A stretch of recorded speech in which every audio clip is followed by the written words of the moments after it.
jump right in. Please go ahead. Welcome, everyone, to tonight's incredible event. We're so happy everyone is able to make it here tonight. There are a few things I'd like to speak about just before we actually begin. But first and foremost, tonight is an unprecedented event. The Rabbanim, myself and Rabbi Woglanter, are extremely proud of the fact of our assistants who perhaps were the driving force of bringing the programs together. And we want to give a grand yasher koach to Rabbi Reich and to Rabbi Dansger for the coordination and the working together. Rabbi Woglanter and I are just following along. And we thank them very much for all of that. But it is, like as I said, it's really a beautiful thing that the two shuls come together, Adat Yeshurun and Beis Yaakov and Beth Jacob. Tonight's event, as last night, once again, we want to thank the sponsor by Shalom and Makeh Brookler in memory of two very special people, one of them from each of our communities, Mrs. Kitty Silverman, Gittel Bas Azriel Baruch. Many of you know Mrs. Kitty Silverman, and also Alan Gordon, Zechron Levracha Avi Ben Yisrael, who's still in the Shlosh, just away in New York, from the community. Mute. And Ben Neshama should have an aliyah in the zechus of the learning last night and tonight as well. If we could ask everyone to please mute their computers. Even the individuals will be speaking, we should just do that for that. Tonight, I speak on behalf of Rabbi. The words I'm about to say, I'm just echoing. Rabbi Reich, Rabbi Dansger would say that tonight is, I guess, we're very excited about it and very proud of the fact. But I want you to let you know that just figure it out. We have 3 hours. 60 minutes an hour is 180 minutes. As you know, we advertise tonight's limud, tonight's learning is the 48 ways to acquire Torah. And just by giving everyone, so everyone is sharing the screen on the chat of what we're about to discuss. And so if you think about it, if we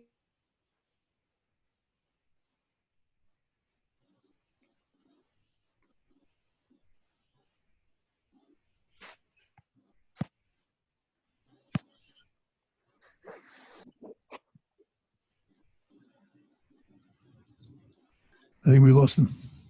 Many words of wisdom.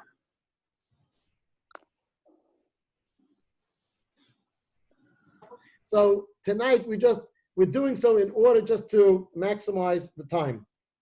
Tonight I want to take a few minutes just in introduction, and I will yield back some of my time to my chaverim. Later on, I will speak one of the few midos very, very briefly under my 3.5 minutes, but just to say as follows. No, I can't. We are two shuls, well, 4 rabbis, 2 shuls, 1 community. We're trying to replicate that which happened at Matan Torah. Ki ish echad b'lev echad. Vayichan sham Yisrael neged Har. The Jewish people came to Har Sinai on the 1st of Sivan, together in the singular, Vayichan, and they came, we all as one individual, we came together and with one person as one heart. I noticed in my davening, and I think we've spoken about these in different segments and different times about that we've had an opportunity in davening in a little different way. But for those who say Kabbalas in the morning, right before the Shema, I noticed it says, it's in the art school, page 26. But we, your children, the nation, b'nei brisecha, the members of your covenant. Remember, we're going to establish a covenant. We're taking the Torah upon us. B'nei Avram, Ohavcha, shenishbata l'bahar Moriah. You, Avram, your beloved, to whom you took an oath on Har Moriah. V'zera Yitzchak Yechido, the offspring of Yitzchak. His only son, who actually he bound upon the top of the altar. And listen to these words, Marav Rabosai, ladies and gentlemen, Adat Yaakov. Adat Yaakov. What is Adat Yaakov? The community, the Ada, the community of Jacob. Bicha b'charecha, who is the firstborn son. Because of the love with which you adored him and the joy with which you delighted in him. Karasa Shemo Yisrael v'Yeshurun. He called them together. Yisrael, Yaakov Avinu's name, we know is also Yisrael. Hence, you have the Bnei Yisrael is the Bnei Yaakov, and you also have the Adas Yaakov, which is also the Yisrael Yeshurun. We see here the combination, the connection between the two of the Adas Yeshurun and the Beis Yisrael and the Beis Yaakov together. And as we're about to say these words of Shema Yisrael, Hashem Elokeinu, Hashem Echad, Hashem is, listen, O Israel, Hashem is one, Hashem is one. We are accepting upon ourselves tonight the Kabbalas, O Malchus Shamayim. We're accepting upon ourselves the yoke of heaven when we are going to learn Ki Ish Echad B'Leiv Echad, as it's going to be during this time of Limud HaTorah.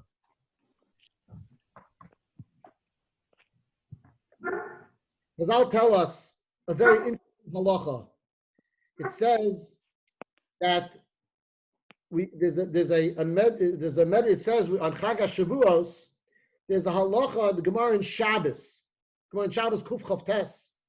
It says, Ein makizin dam be'erev yontav shel Shavuos. You're not supposed to go and let blood on Erev Shavuos. Very nice, okay? Why not? The Ramah says, Mnei sakana. The Gemara says because of a danger.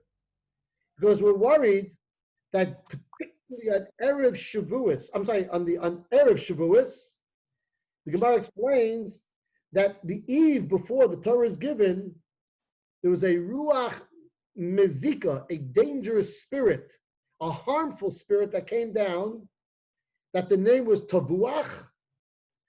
And if the Jewish people would not have accepted the Torah, this ruach, this spirit, would have shechted all of us. Called tavuach, like the word to slaughter, would have shechted all of us, and we'd be gone. And therefore, we shouldn't draw blood on this day. We have to be strong. It's too much of a danger. And people ask, okay, that was 3,300 plus years ago. What does that have to do with us today? Why does this halacha still apply to us today? And we see from this that when it comes to spiritual realms, things are not for only a certain period of time, but spirituality lives on and continues on. And in the same vein that danger lived on from that time, and it continues to live on, the antidote to that also lives on. And therefore, we continue to learn and have Kabbalas HaTorah. Every year, it's a new Kabbalah. It's a new receiving of the Torah, because we have to also defy and fend off all of the attacking forces that are out there. And Rabbos say this event tonight, as we come together, should be a prototype for all of Klal Yisrael, for every community, from every city that exists where there are SHULS, and beyond, for our future children to see as well. The same way that we look back and hear those Mamari Chazal, the rabbis' teachings of that the Jewish people sat Ki'ish Echad B'Leiv Echad by Har Sinai under the mountain together receiving the Torah. So too, generations later, Beis Yaakov and Adat Yeshurun also sat by Kabbalas HaTorah to receive it. And our children and grandchildren and great-grandchildren will also see this lesson to continue on for many generations. And therefore, our grace Yeshakayach once again, for everyone for coming tonight together, to being with us. I always learned the fact that people that are not here, to share in our joy, in our simcha, in the simchas HaTorah, and the chayim that we have together. But Amir Hashem, everyone should have a beautiful night. Yeshakayach to everyone for coming, and we now will begin with tonight's round robin, lightning rod, we call it, type of going over of the 48 Kinyan HaTorah. I saw Rabbi Wogan shared something on the screen, the chat. Okay. The text of the Mishnah, both in Hebrew and in English. Thank you. I need that one. Okay. So the Mishnah in the 6th parak, it has this beginning which you could read. I'm not going to read it again.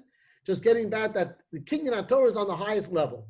And there are 48 ways to solidify, to become a part, for a person to develop these ideas. And that is the basis. A person can learn 24 hours a day.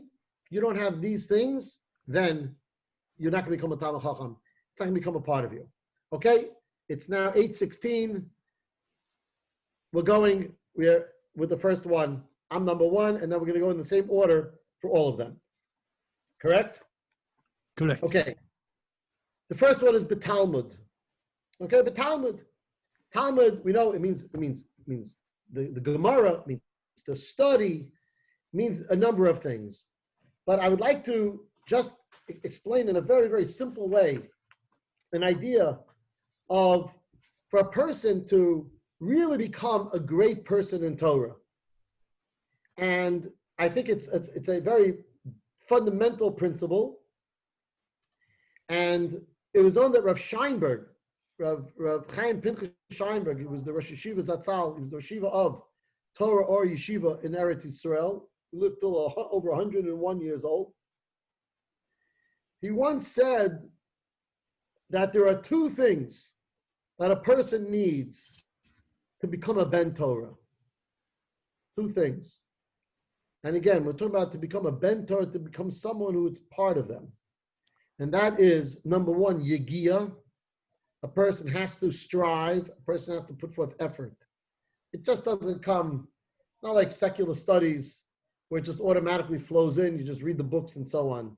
There's a V'higisa Yom V'layla. You have to strive for it day and night. But that's the individual. You put your effort in. But also the second thing is a person needs a Rebbe. A person needs a teacher. A person cannot just read the material and all of a sudden become a great person in Torah. It's not the way. Rav Scheinberg commented in Yiddish, "Una Rebbe is a mensch garnished." That without a Rebbe, a person is nothing. And we begin, I think, with this understanding, because as it begins with Pirkei Avos to the beginning of the whole ethics of our fathers, the idea of Moshe Kibul Torah Sinai, Moshe received the Torah from Sinai, from who? From his Rebbe, from the Eibishter, from God.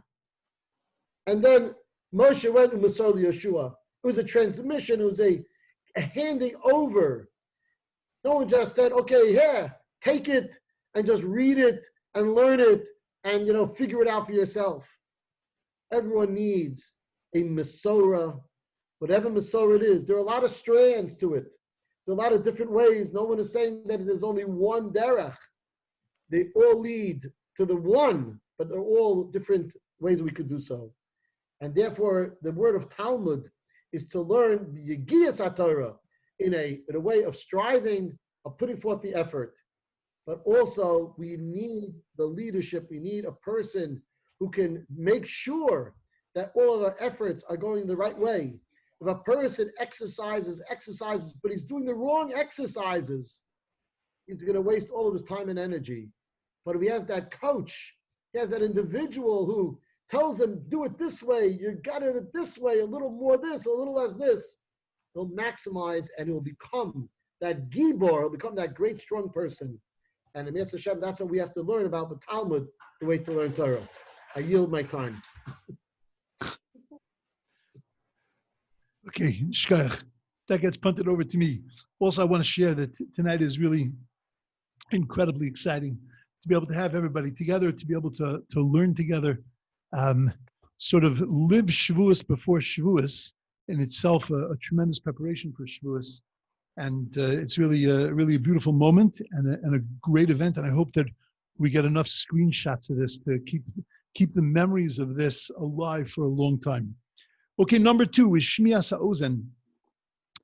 Each of the things that we're going to be talking about tonight, the 48 ways, are midos. They're characteristics. They're not just actions, but they're characteristics. A little bit later, I'm going to share the breakdown. I'm going to share the breakdown of the Mishna. Okay, I don't know why this kicked back. Are you hearing the echo? Rabbi Reich, turn your mic.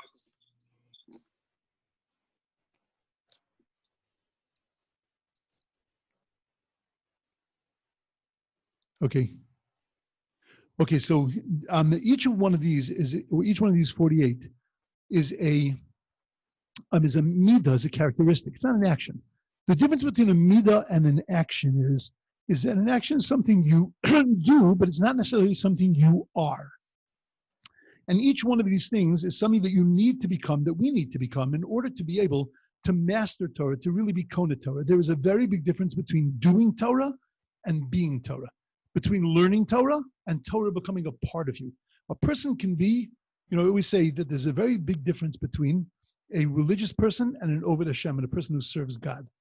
And the truth is, they're not even first cousins.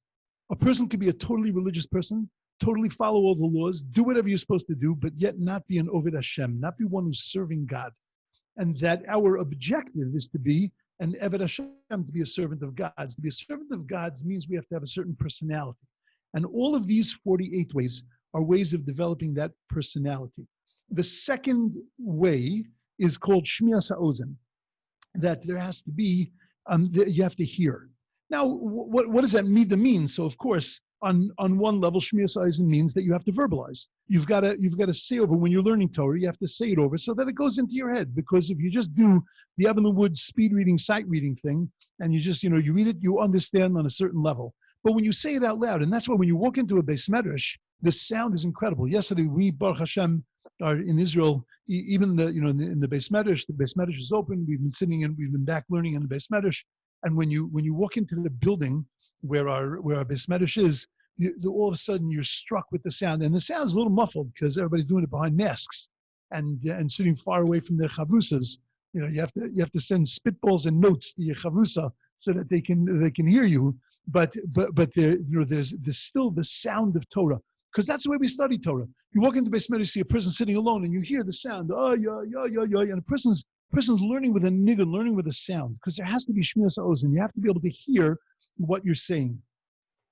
There's another concept, though, in Shmias HaOzen, that it doesn't just mean to be able to hear, but it means to step outside of yourself and to be able to listen to other people. That in order to be an effective learner, you have to be an effective listener. You have to be able to listen to what other people are saying so that you can assimilate the ideas, and that it's not just a one-sided conversation or a one-sided event learning Torah. You can't really get clarity unless you can listen to somebody else. Shmias HaOzen also means that we have to have an understanding. We have to actually listen to what is being said. That a lot of times we hear things, but we don't always understand them. We say about Yisro, that what was the amazing thing about Yisro? That Mashmur Shamar Ba, what did Yisro hear that caused him to come to the Jewish people? It was, what did Yisro hear? Everybody heard. Everybody heard about the splitting of the sea. Everybody heard about the miracles that happened to the Jewish people. But Yisro heard them. He assimilated them. They made an impression on him, and they went deep inside of him. Shmias HaOzen also means that you have to be a listener. You have to listen carefully to what people are saying. The famous story with the Brisker Rav, it's told about many different Rabbanim, really. But they say it about the Brisker Rav, that somebody once came to him and said, he asked him a shaila about Pesach. He said, can I drink the 4 cups of wine? Can I use milk for the 4 cups of wine? So he said, if you could just mute everybody. So he said, can I use milk for the 4 cups of wine? So the Brisker Rav went and he gave him a ton of money that he should be able to buy food for Pesach. So the guy said, Rebbe, what made you think that I needed food for Pesach? He said, because I listened to your question. You asked me if you could use 4 cups of wine. You could use milk for the 4 cups of wine. The only way you could use milk for the 4 cups of wine if you weren't eating meat at your meal, because the first 2 cups were before your meal, so you could use milk. But the second 2 cups would have been after your meat meal, and you wouldn't have been able to drink the milk. That means that if you're asking me a question about using milk for the 4 cups of wine, that means you weren't planning on having meat because you couldn't afford to have meat either. And therefore, I gave you this money because the brisker Rob was able to listen, able to really be shomei ba'ozen, to hear with the ear, not just to listen, but to really understand. And that is the midah of Shmiras Eisen. One last thing is, don't let things just go in and out. That you have to really hear you have to really hear what another person is saying. Really listen to it. They tell a beautiful story of the Chavetz Chaim. That Chavetz Chaim once got up and he gave a shmooze. When he finished giving the shmooze, so Reb Shalom Aishashaker said to Rabbi Chanan Wasserman, he said the same thing last year. Rabbi Chanan said to him, no, it wasn't the same thing. There were 8 words different this year. Because Shmiras Eisen, because he was really listening to what the other person was saying. And that's the second midah on the step of things that we need to acquire, is we need to really listen. I kick it off to Rabbi Danziger. Thank you, Rabbi Vogelhinter. As we just heard, it's one of the key elements of learning is Shmiras Ozen, is the ability to hear. But as they say, it takes 2 to tango, right? So you can't have hearing if no one else is speaking. So the next midah that's mentioned in the Mishna is arichas vasayim. It is in a sense, it's literally translated as organizing one's speech. Meaning, literally translating, the simple understanding is to repeat the words exactly as you heard it from your Rebbe. To repeat the words, to organize the way you speak. And there are many mefarshim that take this approach as meaning that there is an inherent importance, there's an inherent value to the words of Torah as they are spoken. And therefore, one shouldn't merely read them with their eyes. You shouldn't just take out a book, a sefer, and read it with your eyes, but there's an inherent value in reading it out loud. In reading it out loud, the words themselves take on a persona. The words themselves, as we know, many svarim discuss the concept of the letters flying outside of one's mouth into the air. And that is the simple understanding of this midah of arichas vasayim. In fact, there's actually a machlokas, a dispute, whether one is allowed to make or one needs to make birchas HaTorah, the morning blessings on Torah before one studies Torah, if they're merely going to ponder, to think about Torah. According to the Shulchan Aruch, if one is merely going to think about Torah, you don't need to make the bracha because you're lacking the key element of the learning, and that is the speaking out the words. But I saw another approach to this midah, this kinyan HaTorah, and that is from the Sefer Pirkei Avos. And that in truth, enunciating the words has a double purpose, a double benefit. And that first of all, we know that when one verbalizes something, it forces them to really kind of construct it, to concretize it. If it's in one's mind, so it's very, it's here and there, it's all over. But when one needs to release it from their mouth, it needs to become a little bit more sharp. But secondly, and the Pirkei Avos says this, that in truth, enunciating the words themselves, the words of Torah, actually helps you remember it. It helps you remember it. And it's clear why this would be one of the kinyanei Torah, after all. If one wants to be a master over the Torah, one wants to really acquire the Torah, so then remembering it is seemingly an important aspect of that. And therefore, when one enunciates the words, it actually helps them remember it. And there's actually seen in recent studies through something called the production effect. The production effect was found by studies in the early 2000, I think 2014, probably earlier than that as well. But the production effect basically was shown through college students that were given materials. And in these materials, some of them were told to just read the words, and some were told to just read it with their eyes, and some were told they need to record. They weren't told why, but to record themselves saying it. And 2 weeks later, they gave these same students a test to see how many of the words they remember. And the study showed, it was clear through many, many studies, through many of these rounds of these studies, that the ones who verbalized the words actually remembered them much better than the ones who just read them with their eyes.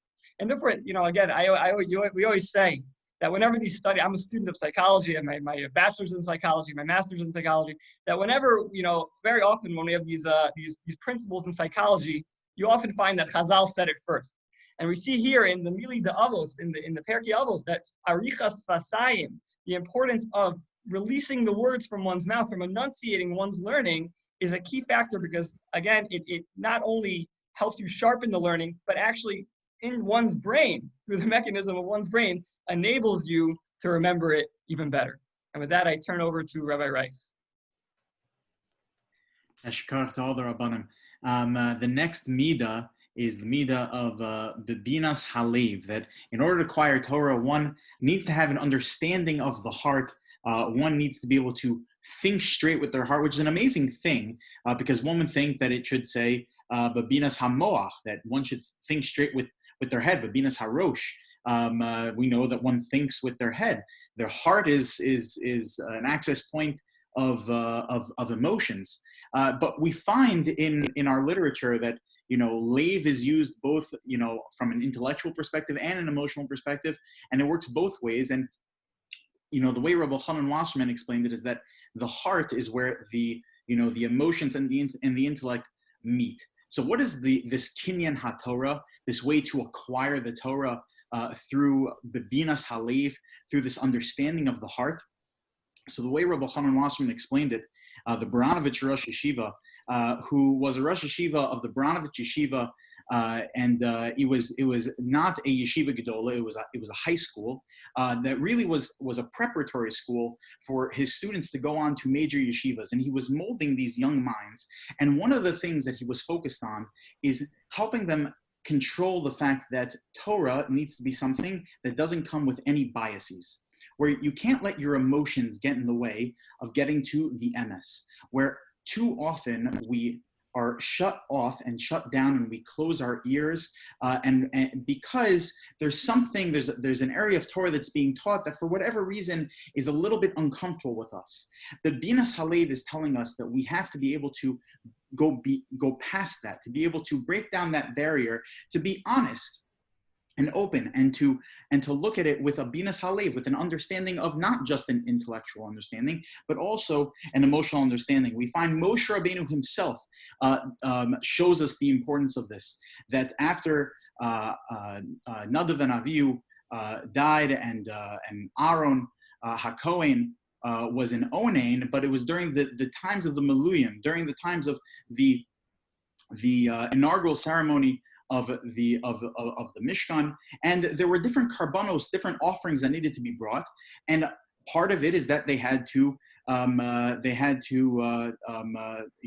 eat the karbanos. However, when it came to if someone is in onain, so the halacha tells us that one is not allowed to eat offerings during that period. If someone is in a state of severe mourning, one's not allowed to eat these offerings. So what should Aaron do? On the one hand, he's in this very unique moment during the Miluyim, during this inaugural ceremony where all these very unique offerings are being brought. But on the other hand, he's in Oni. He's in this severe mourning period. So what should he do? So Moshe tells him that you have to make sure you eat all the karbanos, because the unique aspect of the Miluyim takes precedence over the fact that you're an onain. However, there was one karban that Aaron ate that Moshe thought he made a mistake about, and that was the karban of the chatas of Rosh Chodesh. The Rosh Chodesh offering, Moshe thought that Aaron should have eaten it. However, Aaron burnt it up. Why did he burn it up? So he explained to Moshe, the reason I burnt it up, the Gemara in Zvachim tells us, is because this leniency, you could say, as to why I'm able to eat these offerings, is because there are these one-time offerings. However, Rosh Chodesh, I'll be able to eat next month. I don't need to eat it right now. And therefore, it shouldn't push aside my severe mourning. When Moshe Rabbeinu heard this, the pasuk says, "Vayishma Moshe vayitav be'enav," that he became happy. He didn't just say, "Oh yeah, Aaron, right? I forgot. You're right." But he was happy of it. Why? Because he had no ego. He had no bias in it. He didn't feel as though he has to be right because he's the one in charge. No. It was that at the end of the day, it was emes Torah, and emes Torah is something that's going to make me happy. He had binas halev, and we have to have that binas halev in order to properly acquire the Torah. So that way, we could have both our intellect involved with the Torah, but also our heart involved with the Torah. Rabbi Bogobolsky.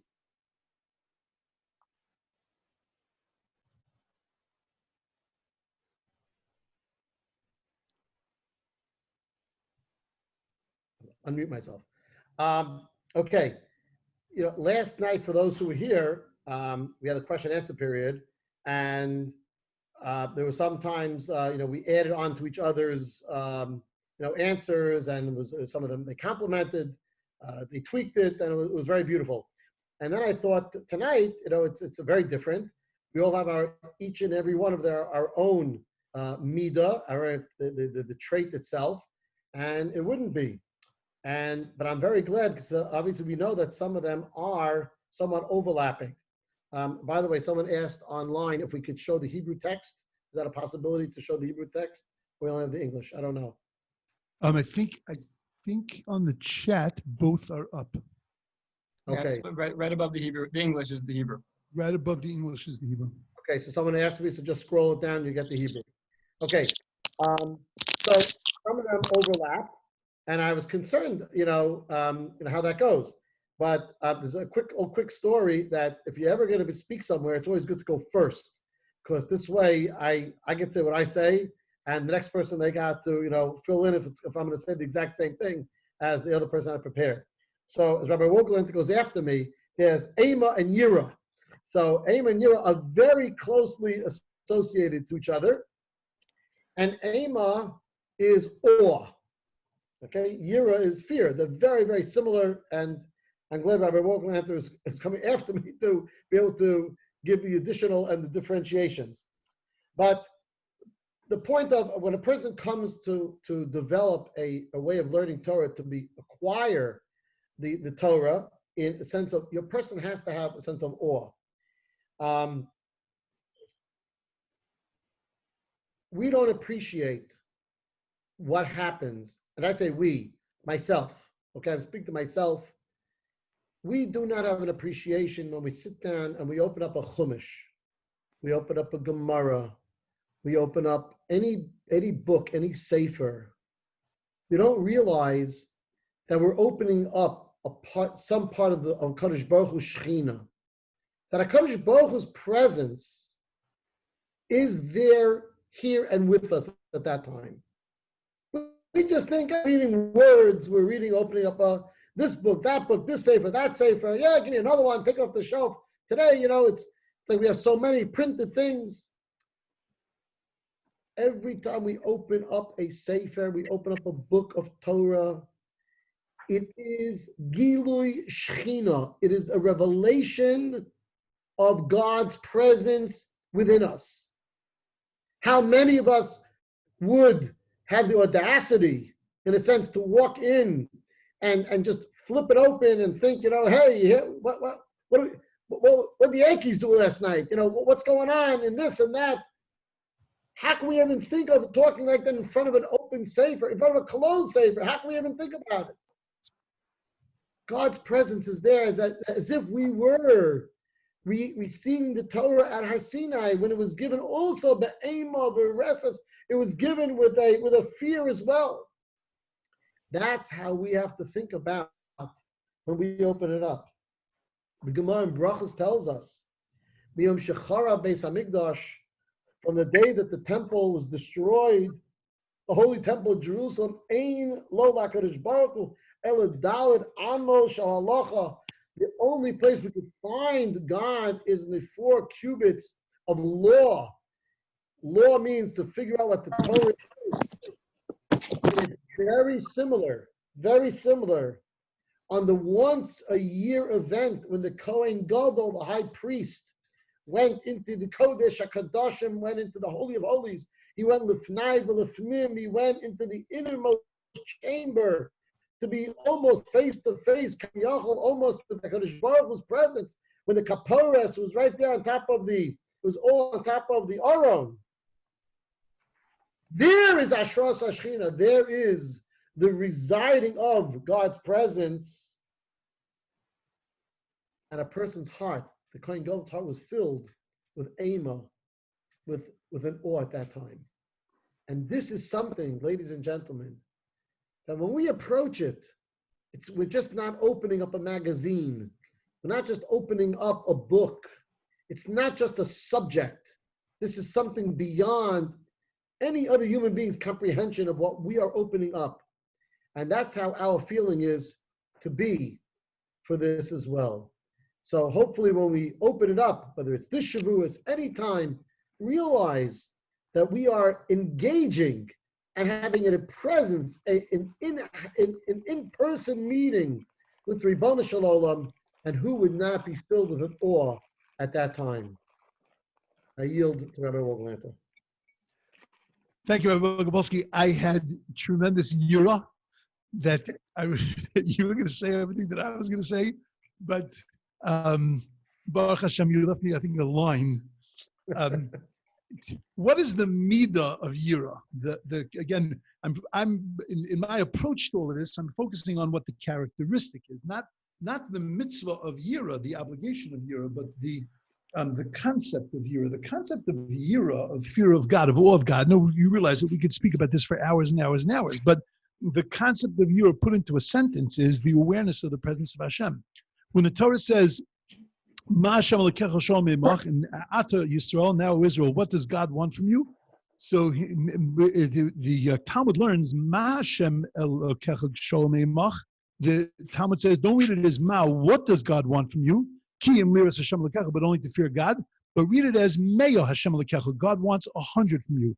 And from there we learn 100 blessings every day. So our rabbis say, why are we learning it from there? You're taking the word Ma, you're turning it into Meya, in the place where we teach you about Yiras Shamayim. Why are we doing it there? We could take any word Ma in the Torah, and it must appear 1,000 times in the Torah, and you could turn that into Meya. Why are you doing it dafka over here? So the rabbis answer, because how do you reach a place of Yiras Hashem? How do you reach a place of awareness of God? The way you reach a place of awareness of God is by saying 100 brachas every day. Stop 100 times every day and just open your eyes and realize what you're looking at and what's going on around you, and that will make you aware of the presence of Hashem.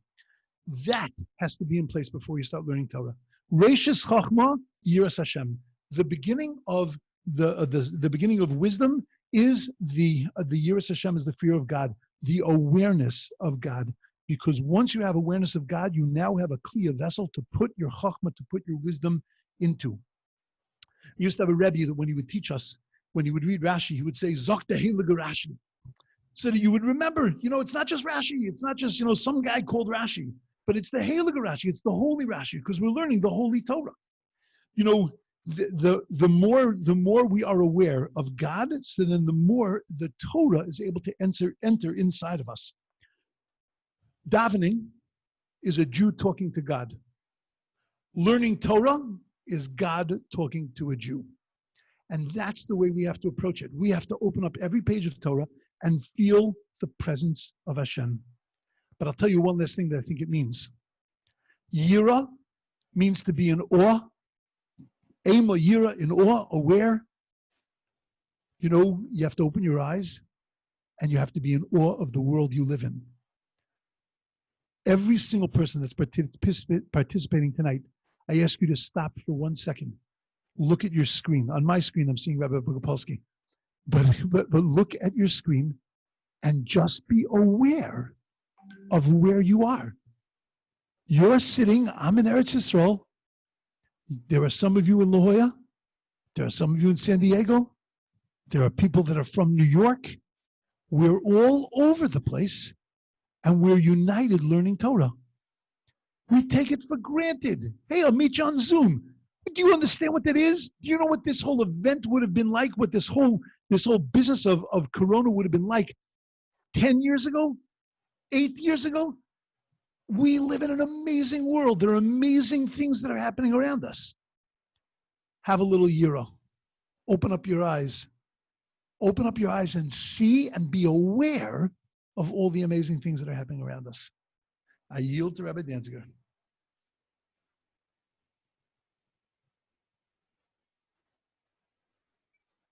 The next midah that we were discussing, first of all, I'm just very, in terms of Akar Sato, very grateful that it's not another synonym for fear/awe. You definitely don't want to be the third one in the row of the fear/awe. But the next midah that we were discussing is the midah of anava, of humility. That if one truly wants to be a Cong of the Torah, acquire the Torah, they need to approach it with a sense of humility, with anava. And again, classically, we understand earlier in Pirkei Avos, we had discussed the concept, the famous idea, Ezehu Chacham Halomid Mikol Adam, who is wise, one who is willing to learn from every person. And obviously, if one looks around and says, I'm not going to learn from this person, I'm not going to learn from that person, then who will you ultimately learn from? But if one is humble enough to say, I'm going to learn from everyone, well, then certainly they're going to be able to learn a lot more. But I believe that anava, that humility, is truly one of the most misunderstood midos that we have. Because many people understand humility as people, in a sense, poo-pooing themselves, people putting themselves down. But in truth, if you went up to Michael Jordan and you said, oh, you're Michael Jordan, you're an amazing basketball player. And he said, no, I'm not. You wouldn't call him, he's, in a sense, feigning humility. That's not being humble, it's being a liar. He is good, and he should know that he's good. What true humility is not about thinking that I am nothing. That's shiftless, and it's a different midah, and there's room for it too. Again, there's a whole school of thought of the camp of Navardik, which is a city in Europe that was their midah. But humility is a little bit different. And I'd like to quote from Rav Soloveitchik on the Parshas Bamidbar. Rav Soloveitchik writes on the pasuk of, we said, from the Zmiros of Shabbos, Rav Soloveitchik writes from the pasuk, Ish al machaneu v'ish al diglo, that when Moshe Rabbeinu was counting the Jewish people, so it was Ish al machaneu, Ish al diglo, each man by his own camp and by his own division. And the Rav writes, just as the Ribbono Shel Olam had established, meaning why does it need to go each and every person in their place? So just as the Ribbono Shel Olam had established specific varieties of plants in the botanical realm, which must remain separate and not be grafted together, so too, each person has his own talents and role in society. In order for society to function harmoniously, each individual must play a specific role. Some people delude themselves into thinking their abilities are endless, while others are so self-effacing that they believe they can accomplish nothing. God wanted every Jew to realize where his or her strengths and weaknesses lie, each man by his own camp and by his own division. What anava is, what humility is not saying that I'm nothing, but it's recognizing the talents and the skills and the gifts that I was given, but they are just that they are gifts that are given to me. That's what anava is. That's what real humility is. We can understand I am very good at something, but it's not because I am naturally good. It's because Hashem made me good. And if one truly wants to be Cong of the Torah, if one goes around saying, I'm nothing, how could I possibly learn anything? I have this background, I have that background, whatever it is, I'm so busy at this time, I don't have the time. But we recognize whatever situation we are, we have the ability to make of ourselves because Hashem put us where we are with the same commandment to acquire the Torah, to learn the Torah. Again, real anava is just that. Real humility is approaching the Torah thinking that I have a chelek, I have a portion, and it's my job to accomplish it because it was given to me. And if one approaches the Torah in that way, with that sense of humility, then they will have the ability to truly be kona it, not for somebody else, not for someone greater or somebody weaker, but for them themselves. All right.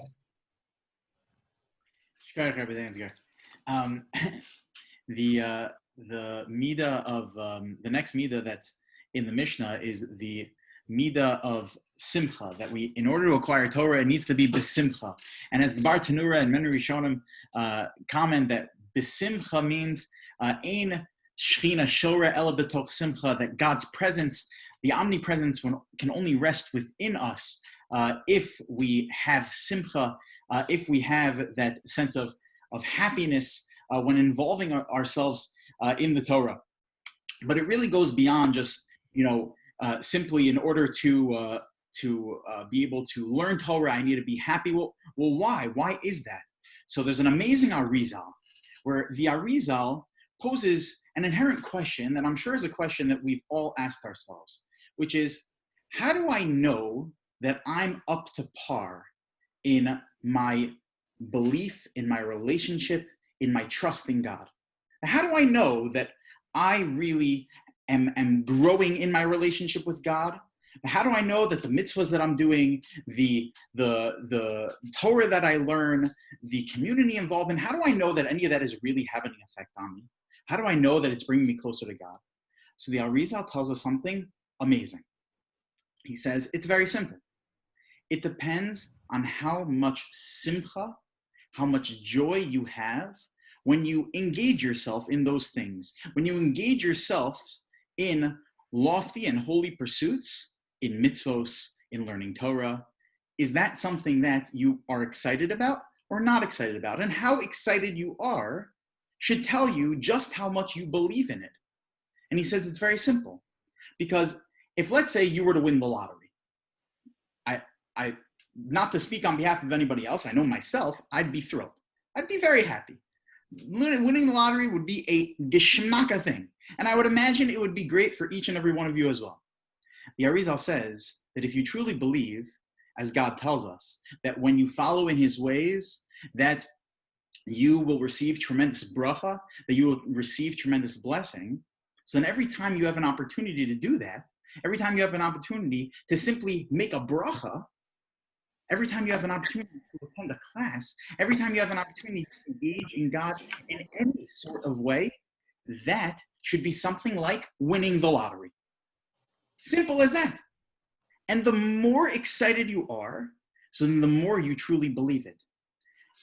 Learning Torah is the most direct connection that we have with God, where tefillah and Torah are ways of interacting with God in both where we are reaching out to God and God is really showing himself to us. Like there's that famous Rashi that tells us on Parshas Vayeschanan that why is it that the Parsha of Shema Yisrael is placed in the context of why is the mitzvah of Talmud Torah placed in the context of Avas Hashem, of love of God? So Rashi tells us because that is the most direct way to attain Avas Hashem, to attain love of God, is through learning Torah. The most direct way that one can know whether or not they're truly connected to God is how excited I am, how happy I am when I have the opportunity to learn Torah. And I want to just share a story that is unbelievable about the Yeshuas Yankiv and the Ketzos.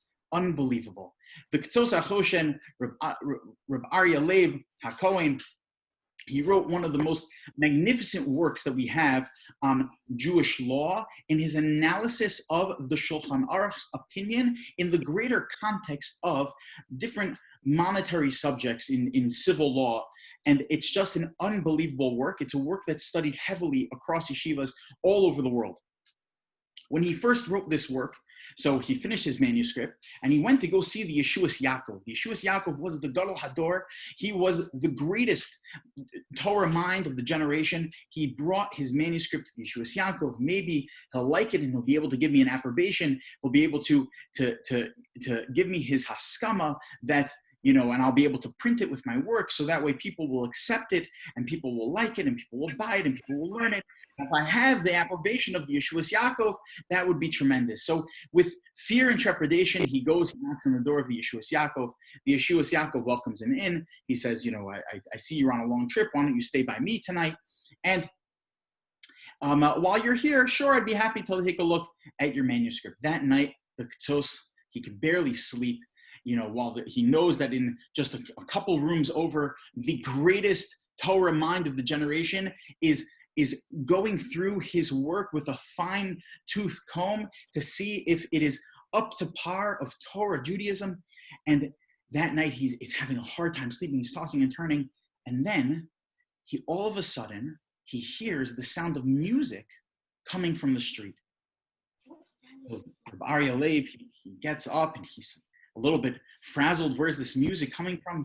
He looks out the window and he sees that there's this huge parade, a procession with music and a band and a marching band and right standing in the front of that procession, of that marching band, is the Yeshuas Yaakov, wearing his big day Shabbos, wearing his Shabbos clothing, holding and hugging the manuscript of the Ketzos with tears rolling down his face, jumping for joy of the fact that we have the Ketzos HaChoshen. That's simcha. That's true simcha when it comes to learning Torah. Because the Yeshuas Yaakov understood that the words of the Ketzos, the words of our teachers, the words of our Rebbeim, every time we have an opportunity to learn new Torah, to learn more Torah, is an opportunity that we should jump on and an opportunity that we should be excited about. Rabbi Gopolsky, I pass it to you.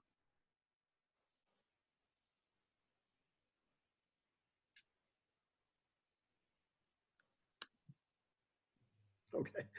B'Shimush Chachamim, with attendance on scholars. So there's a very famous Gemara, the Gemara in Brachas, Avazayim Beis 7b tells us very strongly, Rabbi Yochanan named Rabbi Shimon ben Yochai Gadol Shimusha Yoser Milimuda. That greater is the greater than studying Torah is the serving, the those who attend someone who learns Torah. We're not talking about someone who's a gopher, someone who is the assistant, get me my coffee and so on things. Although the true person would do such things. But a student really learns a greater amount from watching the actual gadol, the great rabbi, the great person, the teacher in person, more so than just by studying some books.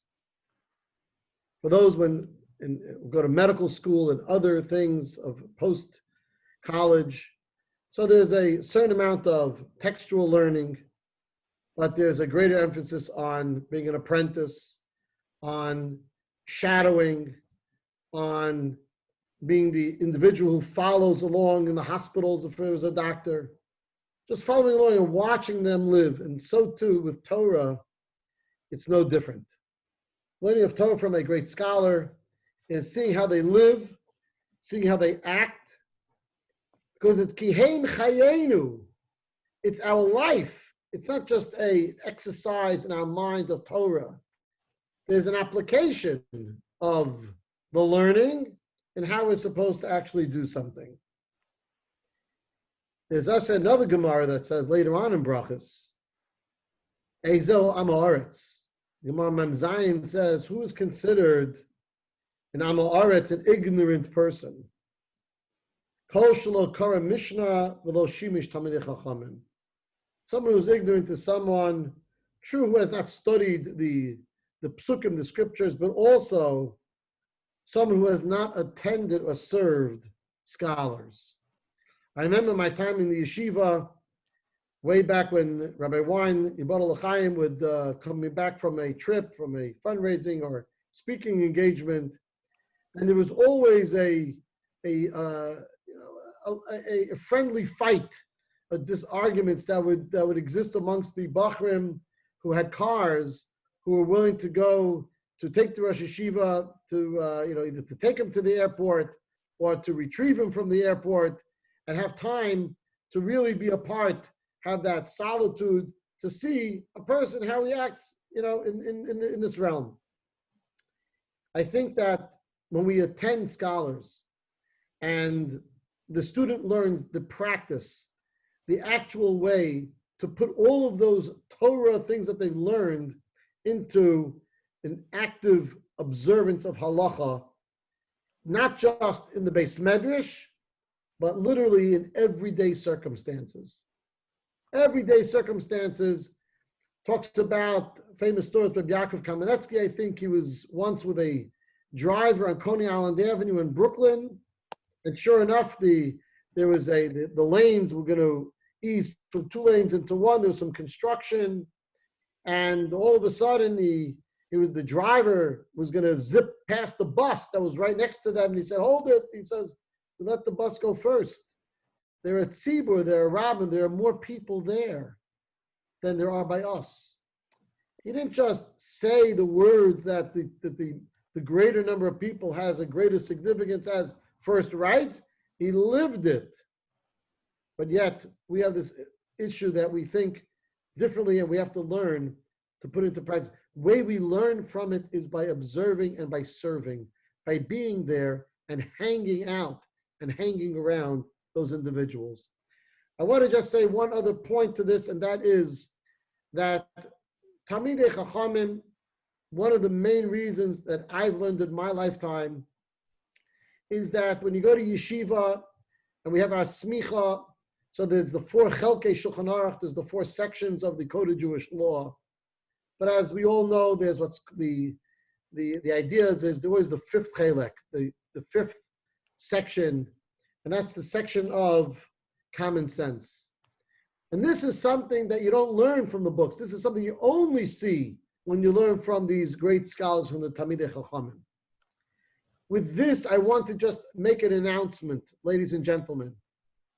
And again, yes, I want to pat each and every one of the Rabbanim here on the shoulder, because in a sense of working together, that we have followed when it came to the coronavirus protocols in closing SHULS, and how to do it and when to do it. We ourselves, we were machnia ourselves. We went to listen, to be mishamesh by the gedolim, by those individuals who, the experts in the field, not only the medical advisors, but also the leaders of the generation of the poskim hador, to tell us how we should do things and what we should do. And Baruch Hashem, together, our shuls, that we try to be a model for the San Diego greater Jewish community, and we've done that, and we continue to do that. And Baruch Hashem, everyone will be receiving hopefully emails within the next day or so, that we are incredibly nervous, but we have a tremendous joy and simcha to announce on behalf of everyone that Beth Hashem, Sunday morning, we will open up the minyanim for our bate kinesios, for our shuls, and we are here together deriving the direction by serving in a sense and figuring it out. We're not just alone. We're following the direction of those individuals who we look up towards. But more importantly is our connection to ourselves, that we didn't want to do, well, I'll do this and you do that, or vice versa. Individually in each shul, every situation, every matzav is different. What we do by our location is one thing, although the location has other restrictions or other ways of going about it, may not be the exact things. But to be again together, our community, to set that standard. And therefore, I'm pleased to announce, on behalf of everyone, we were thinking about waiting till the end to announce it. But we wanted to make sure that as the people are here now, that they don't hear it secondhand, they hear it firsthand. And guidelines will be given out. And we beg everyone, we implore everyone, the same way that the Rabbanim here have followed direction from the rabbis without question. We may have had questions, but we didn't question it. So it may not be perfect of every individual, but nevertheless, we ask everyone for that same type of learn from the Shimush, to learn about it, and also to trust us and to go forward to do the best we can under these circumstances. And Emir Hashem, to create a sense of achdus, even in different places, but to continue on in this way. Thank you very much. Rabbi, beautiful news, beautiful words, and also beautiful news. Baruch Hashem, I can tell you from being a little bit on the other end that what it's going to look like in a couple of weeks, it's still not back to normal. It's getting back to normal. We have minyanim, but masks. I had the opportunity to daven for the Yom this past Shabbos, and it was a great experience because I not only had to worry about staying on tune, I had to worry about keeping the mask out of my throat. It was it was great. If I didn't breathe, it was fine, and the mask stayed in place. But it just presents new challenges, and it's like if you look at it as like an exciting thing that's coming up, and it's going to be weird and different, but it's exciting, and it steps towards back to getting back into the shul and getting back to normal. So then it really is a beautiful step to be taking. Okay, I just wanted to also say that if anybody has an art scroll sitter, you can follow this along in an art scroll sitter, page 582, chapter 6, Mishna 6 in Pirkei Avos. Okay, the next midah is dikduk chaverim. Very specific words. It doesn't mean just hanging out with friends. It's dikduk chaverim. So what does dikduk chaverim mean? So first of all, why is friends and friendship an important quality in order to be able to acquire wisdom? Because harbi lamadati, I learned a lot from my teachers. I learned a lot from my colleagues, but I learned the most from my students. That colleagues and students are also part of this whole array of people that you need to learn from. And that you need to learn not only from teachers, you need to be able to learn, we'll talk about students towards the end of tonight, but you need to learn also from friends. There, you have to be surrounded by people that are that are like-minded and that are going in your same direction. But it's more than just chibur chaverim. It's more than just attaching to friends. It's diktuk chaverim. And I think there are 2 points that the Mishna is trying to make. The one is that there has to be a precision with friends. You got to choose your friends carefully. That the diktuk chaverim, diktuk bechaverim, the way you choose your friend, you have to be very precise. It's not, we're not 5. You can't just sort of hang around with who's ever in class. You've got to pick the people that you're going to hang around from, model yourself after, look up to. Those have to be done very, very carefully. The second thing that I think that the Mishna is teaching us when it says that diktuk chaverim is a very important step in the process of developing a character of learning is that you have to have precision with peers. And that means not precision in the way they act towards you, but precision in the way that you act towards them. That by being a person who is lovable, being a person who is friendable, being a person who is concerned about being connected to others, makes our own personalities, makes them very precise and makes them very careful. One of the things that brought down the students of Rabbi Akiva was lo nagu kavod zeh b'zeh. They loved each other. It said there were 24,000 students, but it doesn't say that in the Gemara. It says there were 12,000 pairs. They loved each other. They were pairs. They had great ava. What they didn't have is they didn't have a sense of respect. They didn't have a sense of awe of the other. They didn't have a sense of diktuk chaverim, of looking at the other person and saying, what's going to be best for that person? What can I do better for that person? And in order to be able to learn, to be able to share learning, to be able to share and grow in learning, not only do you have to have the second meter that we talked about, which is Shmiras Eisen, you have to be able to listen to somebody else. You also have to be able to respect them. You have to be precise with yourself and the way you act towards them. You have to know that the way that I'm acting is a way that is going to build them up, is a way that is going to make me hearable. It's going to make them able to listen to me. And that is a midah, a characteristic that is necessary in this quest towards becoming a Torah scholar. Punt. Thank you for going through. The next meet that we have is, sorry? Tag, you're in. Okay, that's right. So the next meet that we have is as Rabbi pointed out, pilpul ha-talmidim. There are 2 types of, there are many types of people. When it comes to buying svarim, getting new svarim, there are 2 types of people. You have the kind of person who they'll buy a new sefer, they'll go to the store, they'll get a sefer, something they're interested in, and right away they'll just, skip, open up to the first section of the book to see, what the actual content of the sefer, and they'll start learning it, or they'll open up to a part that they're interested in. That's one type. The other type is, someone who likes to look at sometimes the introduction to the sefer. Sometimes every sefer or most svarim don't just start with the first page of the content, but there's a little bit of an intro. Sometimes a biography about the author, especially if it's written posthumously, but even, and very often what you'll have is a little, introduction written by the author himself. And one line, if you go through enough of these, one line that you always see, one part you always see is that when the author is going through his thank yous of all the people that got him to where he was to write the sefer, so it always starts with the Rebbeim. I want to thank my Rebbeim, Rabbi so-and-so, who encouraged me to write, who taught me this and that.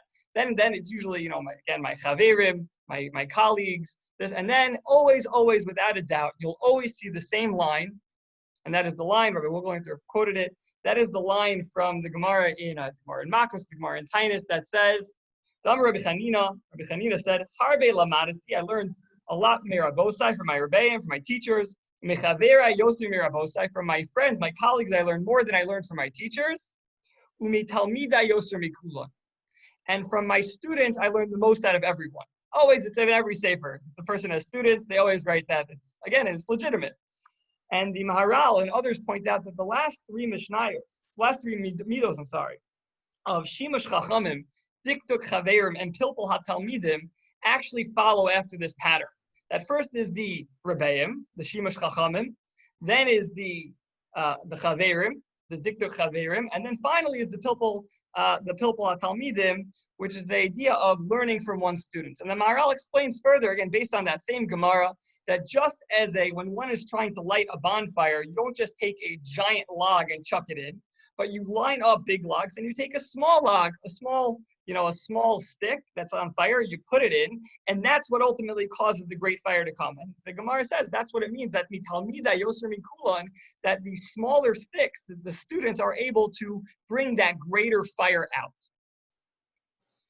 And the reason is, because I can tell you as a teacher, someone who gives shiurim, that when a person is preparing something, when you're preparing a shiur, when you're preparing a drasha, so you want everything to fit. You want everything to be clear, but you also want everything to fit. You want it to fit very nicely.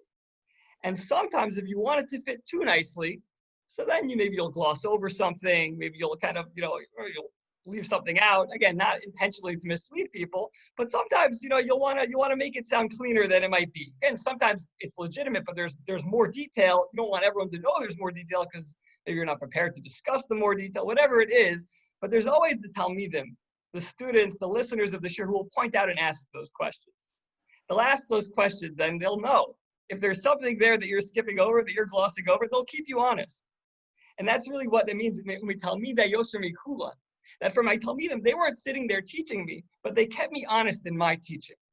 When we talmida yoser mikulan, the pilpul of the talmidim, the back and forth between the Rebbe and the student, the teacher and the students, is what enables the teacher to be honest in his teaching, to make sure that every detail is really ironed out. I've had times, I'm a Talmud, a student of Meir Tversky, and we've had times in shiur where he goes through a sugya, and then somebody will ask a question. And I remember one time somebody asked a question. I was there for this. He sat and thought for 10 minutes quietly in shiur. 10 minutes. 10 minutes, if you're sitting in class, is an eternity of silence. And after 10 minutes, he says, I'll have to pick up here tomorrow. It's what keeps the Rebbe, it keeps the teachers emistic, keeps them truthful, keeps them honest, and that's why he told me the yoser mikulan. Now, these midos that we're talking about now aren't limited to teachers of Torah, but it's supposed to be to all people who are learning Torah. How does anyone acquire Torah? And I think the truth is that this idea is not limited to a Rebbe teaching a student, but about accountability in our learning. It's something that Rabbi Wolfgang spoke about last night, and it's something, if anyone's watching these Daf Yomi videos that are coming out from the Aguda, they said one way to make sure that you are on schedule with Daf Yomi, that you're keeping up with the Daf Yomi cycle if you're learning Daf Yomi, is to tell people that you're learning the Daf Yomi. Because if you tell people you're learning Daf Yomi, they're going to ask you, oh, did you do today's Daf? And now you're accountable. It keeps you honest. And the key to acquiring the Torah, this idea of pilpul talmidim, yes, in the purest sense, a Rebbe Talmud type of relationship, but even without that, that creating situations of accountability enables us and encourages us to really own the Torah, to make sure that it's ours and that we're not just, wadding through it in a superficial way. Right.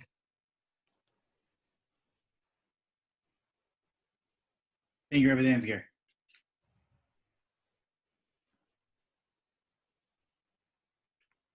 The next midah that's on the list is the midah of biyishuv, which biyishuv, when you look in the commentaries on the Mishna, there's a few different ways to explain it. The way that the Bartanura explains it is that it's with yishuv hadas, which means with a certain level of peace of mind. The Medrash Shmuel explains that that Yishuv means that there needs to be a clarification in your learning, like Reb Chaim Soloveitchik used to say, if I felt in Hasbara, is felt in Havana, that if you're not able to explain something well, that means that you don't properly understand it yourself. There's an amazing comment from the Tiferes Yisrael. The Tiferes Yisrael, one of the commentaries on the Mishnah, says that Yishuv means that you have to be b'yishuv shel olam, that you have to understand the way things work in order to learn properly. So there are technical things that come up, that in order to properly appreciate the malacha, the prohibition of planting on Shabbos, or plowing on Shabbos, well, you have to know how planting works and how plowing works properly in order to fully appreciate the learning you're going to do in the realm of Hilchos Shabbos. But the Medrash Shmuel points out something else that is something that is an absolute necessity when it comes to learning and when it comes to acquiring your Torah and making your Torah part of you. And that is probably the most simple definition of yishuv, which means sit. You have to sit and you have to learn. And that's it. That if you commit yourself by sitting and learning, that is a direct way of acquiring Torah. They tell these stats about, great Gedolei Yisrael that, they learned in their lifetime Shas, hundreds of times, that they went through Shulchan Aruch, dozens of times. And in particular, we hear these legends about none other than Rabbi Moshe Feinstein. Rabbi Moshe Feinstein of the Lower East Side was, passed away in 1986, not too long ago, and who his responsa we still, as Rabbanim, look at as a guiding light of how to paskin shilas appropriately. He was a legend in the area of learning Torah and the ability of accomplishing a tremendous amount in your learning. They tell stories about Rav Moshe Feinstein that he learned Shas somewhere between like 500 and 1,000 different times. And they once asked his son, Rav Reuven Feinstein, the Rosh Yeshiva of the Staten Island Yeshiva, they asked him, they said, we hear these stats, like, tell us, like, for real, like, how many times did your father actually finish Shas? How many times did he actually finish the entire Talmud? How many times did he actually finish Shulchan Aruch? Was it really 500 times? Was it really, 1,000 times? Like, how many times did he actually finish Shas? So Reuven Feinstein looks at the group, and among them was one of my teachers, and he looks at them and he says, I'm not a stat keeper. As a child growing up in my father's home, I wasn't, writing down in a book every time my father finished Shas. I would mark off another time, and I don't have his baseball card. I'm not keeping his stacks. I can tell you something though, that in my life, whenever my father had the available time, it was spent learning Torah. And when I say learning Torah, he said, it wasn't just simply leaning back with a book, reading in a relaxed way. He would sit crunched over his Gemara, and he would not pick his head out of the Gemara unless someone would come over and needed him, or he was retiring for the evening. He would finish learning, lift up his back, erect himself forward, let out a sigh, and then that was it. Other than that, he was sitting and learning. And this is the common theme amongst all Gedolei Yisrael, that in order to actually acquire the Torah, and in order for the Torah to actually become a part of you, you have to be able to sit and commit yourself to it. And then it can have an effect on you. My Rebbe Herschel Schechter, Shlita, likes to tell a story about when he went to go get a bracha from the Stipler Gaon, that the Stipler, Rav Yaakov Yisrael Kanievsky, the father of Chaim Kanievsky, was one of the Gedolei Yisrael in Bnei Brak. He passed away in the 80s as well. And he went to the Stipler to go get a bracha. Unfortunately, Rav Schechter and his wife were not zocheh to have children in the first years of their marriage. It took them some time. Baruch Hashem, they ended up having a number of children. They had 9 children, Baruch Hashem. But in the beginning years of their marriage, they had trouble having kids. So they went to different gedolim to get brachas, and they went to the Stipler. And the Stipler was hard of hearing. So I'm sure many of you have heard me tell this story before, but it's worth sharing again. So the Stipler had a notepad, a legal notepad like this, sitting by his desk. And when someone would come, because he had weak hearing, so you would write the request on the notepad saying what you were there for. So Rav Schechter comes and he writes with his wife. They write that they need a bracha to have children. So the Stipler says, okay, he gives them a bracha to have children. And then he says, is there anything else I could help you with? So he notices his sefer on Kiddushin, and at the time he was learning the tractate of Kiddushin. So he asked if he could purchase his sefer on Kiddushin. So the Stipler sold him his book on Masechet Kiddushin, on the tractate of Kiddushin. And he said, is there anything else I could help you with, young man? So Rav Schechter said, "Well, I'm a Rosh Yeshiva. I'm teaching boys in yeshiva, and maybe I could have a bracha to become, a proper Talmud Chacham in order so I could teach the Torah appropriately." So the Stipler gets up out of his seat. He looks at Rav Schechter in the eye, and he says, "All the brachas in the world won't make you into a Talmud Chacham. There's only one way to become a Talmud Chacham. There's only one way to become a great Torah scholar. You sit and you learn. And that's it. That in order for the Torah to have an effect on us, we have to commit ourselves that when we do engage in Torah, we take it seriously, we sit, we focus, and through that, it has an effect on us."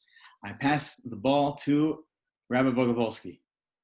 Okay, Rabbi, so we are just about 1/4 of the way, 1/4 of the way through. Now we're up to number 13. We're going to try to speed up because we're trying to get together to everything. So, b'mikra b'mishna, knowledge of the scriptures, the mikra, the psukim, and of the Mishna itself.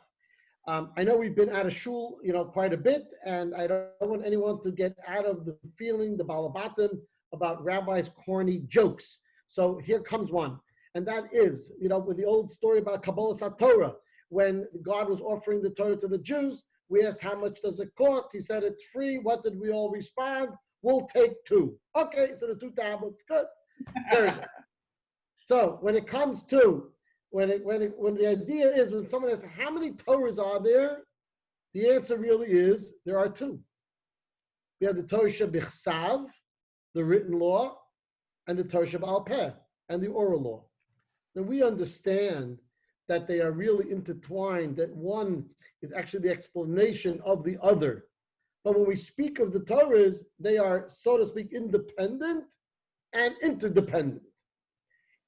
Which brings me to the idea that a person, that they say about the Vilna Gaon, well, let me back up. When we learn Gemara, let's say, we come across some verses from the Chumash, from the Navi, from the prophets, and it's almost like we learn it backwards.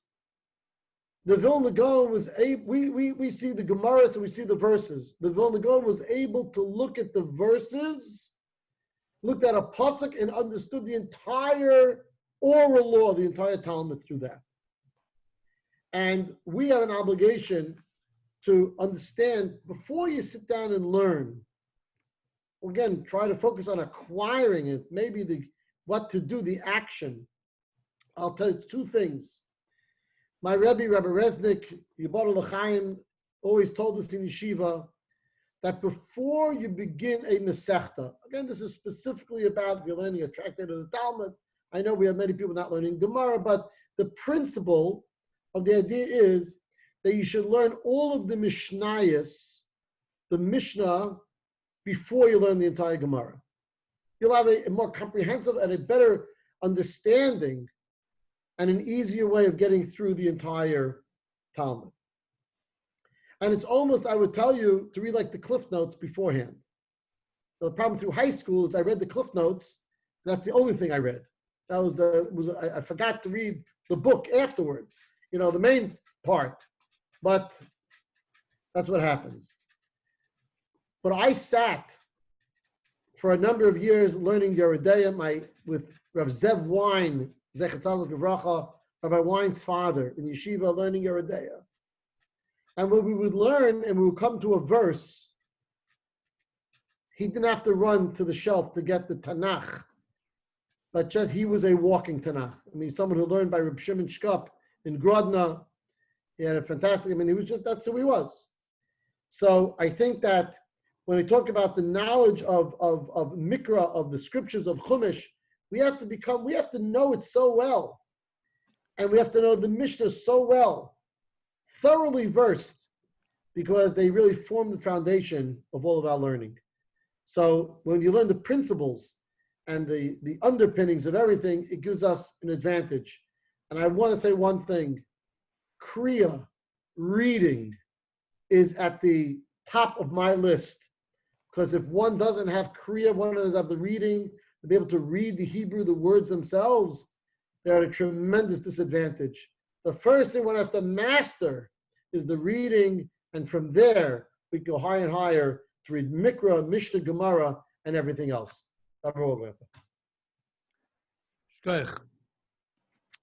The next midah you'll see in the siddur and in many, if you're following the Mishnah, the next midah, the next characteristic is out of order. We followed a list that's printed in many svarim, and that puts Tara number 14. Tara is purity. So I didn't know what to do with this midah, like the characteristic of Tara and learning. So naturally it goes to the place of Torah being purity, that, there has to be, you have to have a pure attitude. There has to be a purity in the place that you're learning, a purity in your own soul. I saw an unbelievable story from the K'tzais HaChoshen. The K'tzais HaChoshen, Rabbi Aryeh Heller, lived in 1745 to 1812 in Lvov. And one of his students said that when he was very old and towards the end of his life, he used to dress him and he would help him. And he said that he once put on pants on him. And when he put the pants on, he started to scream, says, "Shtach, shtach," like it's sticking me. So, and he was old, like he didn't communicate much, and he was just screaming. So he thought that maybe there was something in the wool, like it was uncomfortable. So he took the pants off him and he turned them inside out and he put it back. When he put them back on him, he screamed out again, "Shtach, shtach, shtach," it's sticking me. And he didn't know what it was. And then they figured out that there was shatnez in the pants. And that even in his old age, he was so holy and pure, he was able to feel it. And that's beautiful. What a beautiful story. Yeah, thank you very much. That helps. We're not holding in that place. What does that do for us? So Tara, you got to be really holy. Yeah, kumbaya. Like, what does it do? It doesn't help us at all. So I was looking at this midah, and I think that what Tara means like this. What's tumah? Tumah is impurity. But when you really look at tumah, when you really look at impurity, it's not something you can feel, see. What tumah is it's the absence of life. So that means that what is tahara? Tahara is the abundance of life. And that not just the abundance of life, of breath of living, but it means real life, clean life, unadulterated life. Life that is lived according to the dictates of life. That's a life of purity, a life of realness. A realness in our intentions, a realness in our emotions, a realness in our actions, a realness in our motivations. And I think that that's what Tahara means. Besides the fact that it means that there has to be a purity, your place has to be clean, your mind has to be clean, but that there has to be a purity. There has to be a certain pure intention in life and in learning in order for us to be able to grow in our learning and to take step number 14 towards the 48 ways of wisdom. Here's Rabbi Danziger. The next midah is called miyat schora, minimizing one's business practices, one's involvement in business. And when I saw that, we broke up the list. We really did it kind of arbitrarily, 1, 2, 3, 4, 1, 2, 3, 4. And I saw that I got miyat schora, and I was going to have to be the tone-deaf rabbi who tells everyone in the community, you have to quit your jobs to learn all day in order to acquire the Torah, because the Mishna says, minimize your working, minimize your involvement in your investments, minimize your involvement in all these things. And I was not excited to do so. And I was not excited to tell the story of the Chavetz Chaim, who we know would work. He would start every morning working until he earned just enough money for that day. And then he would close up the shop and go to the Beis Medrash and learn for the rest of the day and do it day after day without any savings, without any concerns. And I was going to have to be the tone-deaf rabbi who tells everybody that. Again, not so excited. Because the truth is, it's not so feasible for us. No one, I can't imagine. And I'd be very shocked if anyone was if I did say that, if anyone was going to quit their job as a result of this talk, as a result of this, even to go sit in college, listen, there's definitely room for it, but I'm not taking Achires to pay your tuition and your families and everything like that. So what does it mean, miyat schora, and what does it mean that it's a midah that helps one acquire the Torah? And perhaps another understanding that we can take in this idea of minimizing our schora, our involvement in our business, our involvement in our professions, is not lessening the work that we do itself, but perhaps the idea of viewing our jobs, viewing our professions, our involvement in the pursuit of money, which we need, but putting it a little bit lower on the totem pole. Recognize being memayet, lowering the schora, right? Putting it a little bit lower to recognize, as we say, we just learned a few weeks ago in Mechukosai, Teilechu talks about that the first pasuk in Mechukosai. Rashi says shetiu amelim b'Torah, that you should learn Torah, that you should really engage in Torah in a serious way. It's learned in the lesson of Teilechu, that you should bring it with you at all times to recognize that all of the work that we do, however many hours we put in, is ultimately to serve one purpose, and that is to enable us to serve Hashem. It's to enable us to learn more Torah. We place a lot of stock, no pun intended, in our professions. We talk about it a lot. The Maharal and the Sefer Netzach Yisrael, Tiferes Yisrael, opens up by telling us, he quotes a medrash that says something along the lines of, you've never seen a lion wearing a suit. You never see a lion on Wall Street, or a lion that needs to struggle to make its parnasa. Rather, animals in the animal kingdom, everything in the natural, quote unquote, natural world, is able to just sustain itself in the normal, natural way. So we say, oh, but human beings are so great because we have the opportunity to work for parnasa. No, says the Maharal. That's an effect of the curse of Adam. It means we now have to work. But because we have to work, and again, we have to work, for sure, but that shouldn't take the place of the importance of Torah in our lives. It shouldn't take the place, but we should be able to kind of flip a little bit and say, yes, I have to work, but I'm working so that when I have free time, so that my children have free time, so when I'm able to, and so I could support, support the institutions of Torah and to support the Torah, but the work isn't the ikr. My profession isn't the ikr, isn't the main thing, but again, it's to enable me to serve a higher purpose. Very often, the first question, you ask someone when you meet someone new is, oh, so what do you do?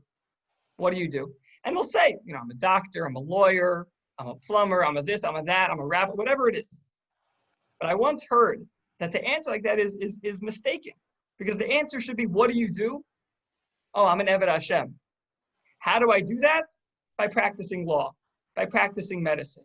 That should be our approach. And if that is our hashkafa, if that is our approach, if that's how we truly think, we're mamayet, we lessen the schora on the totem pole a little bit, even if it doesn't mean cutting out a minute from our jobs, but it could change who we are and change the way we approach the Torah that we get to learn in a very, very impactful way.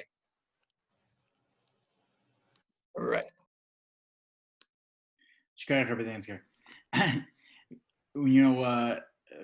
A number of weeks ago when we unfortunately had to close our SHULS and our schools, and we moved into this Zoom platform for all of our educational connections.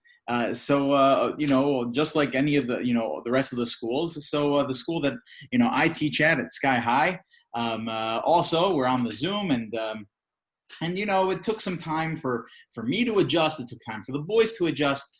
But there was one morning, probably a couple weeks into this new reality of educating on Zoom, that there's this complete silence in the Zoom room because everybody's on mute, and I'm teaching, and it sounds I'm hearing crickets because I'm just basically just looking at myself while I'm talking, and there's this silence from the mute, and I stop teaching and I look at everybody in the Zoom. And I say, can everyone please unmute yourselves?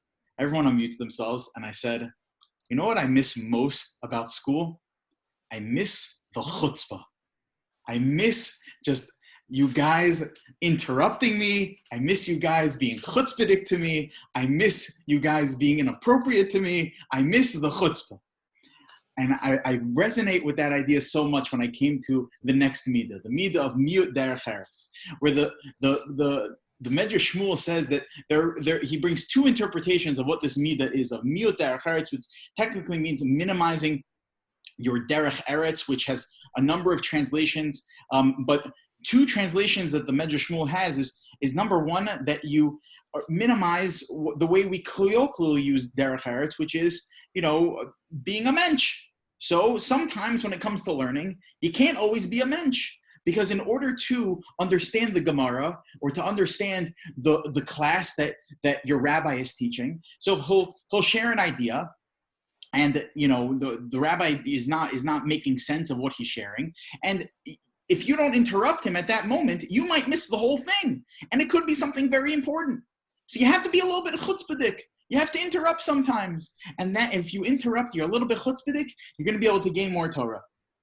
There's another very important idea of what miut derech eretz means that comes from the Medrash Shmuel. The Medrash Shmuel says that miut derech eretz also means you have to minimize your way with the world, meaning going along with the world. where there are a lot of distractions. And as Rabbi Danziger just pointed out, we have to engage with the world. We have to be able to work. We have to be able to put ourselves out there in order so that I'm able to serve Hashem, in order so that I'm able to support my family, and it's a very, very important thing. But we also have to make sure that we don't become distracted in that process, where especially in the very, very small world that we live in, there are so many distractions, where probably over the last hour and 35 minutes that I was on the Zoom call, my WhatsApp has probably, 24 notifications. I got 14 emails and 32 text messages. And, we're so distracted from being able to engage with one thing at a time, with, if I'm learning, I should be learning. If I'm working, I should be working. If I'm with my family, I should be with my family. In order to acquire the Torah and really to acquire anything important in life, you have to be able to focus and to be mute the derech eretz, to push aside the distractions, to minimize the ways of the world. They're critical. That when engaged in learning, especially when you're in the student seat, you have to be able to be a little bit chutzpahdik in order so that you don't miss something.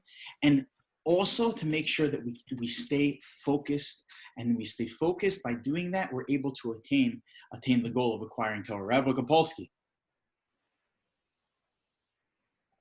Shkoyach Gadol. Okay, Shkoyach Gadol. Decreasing one's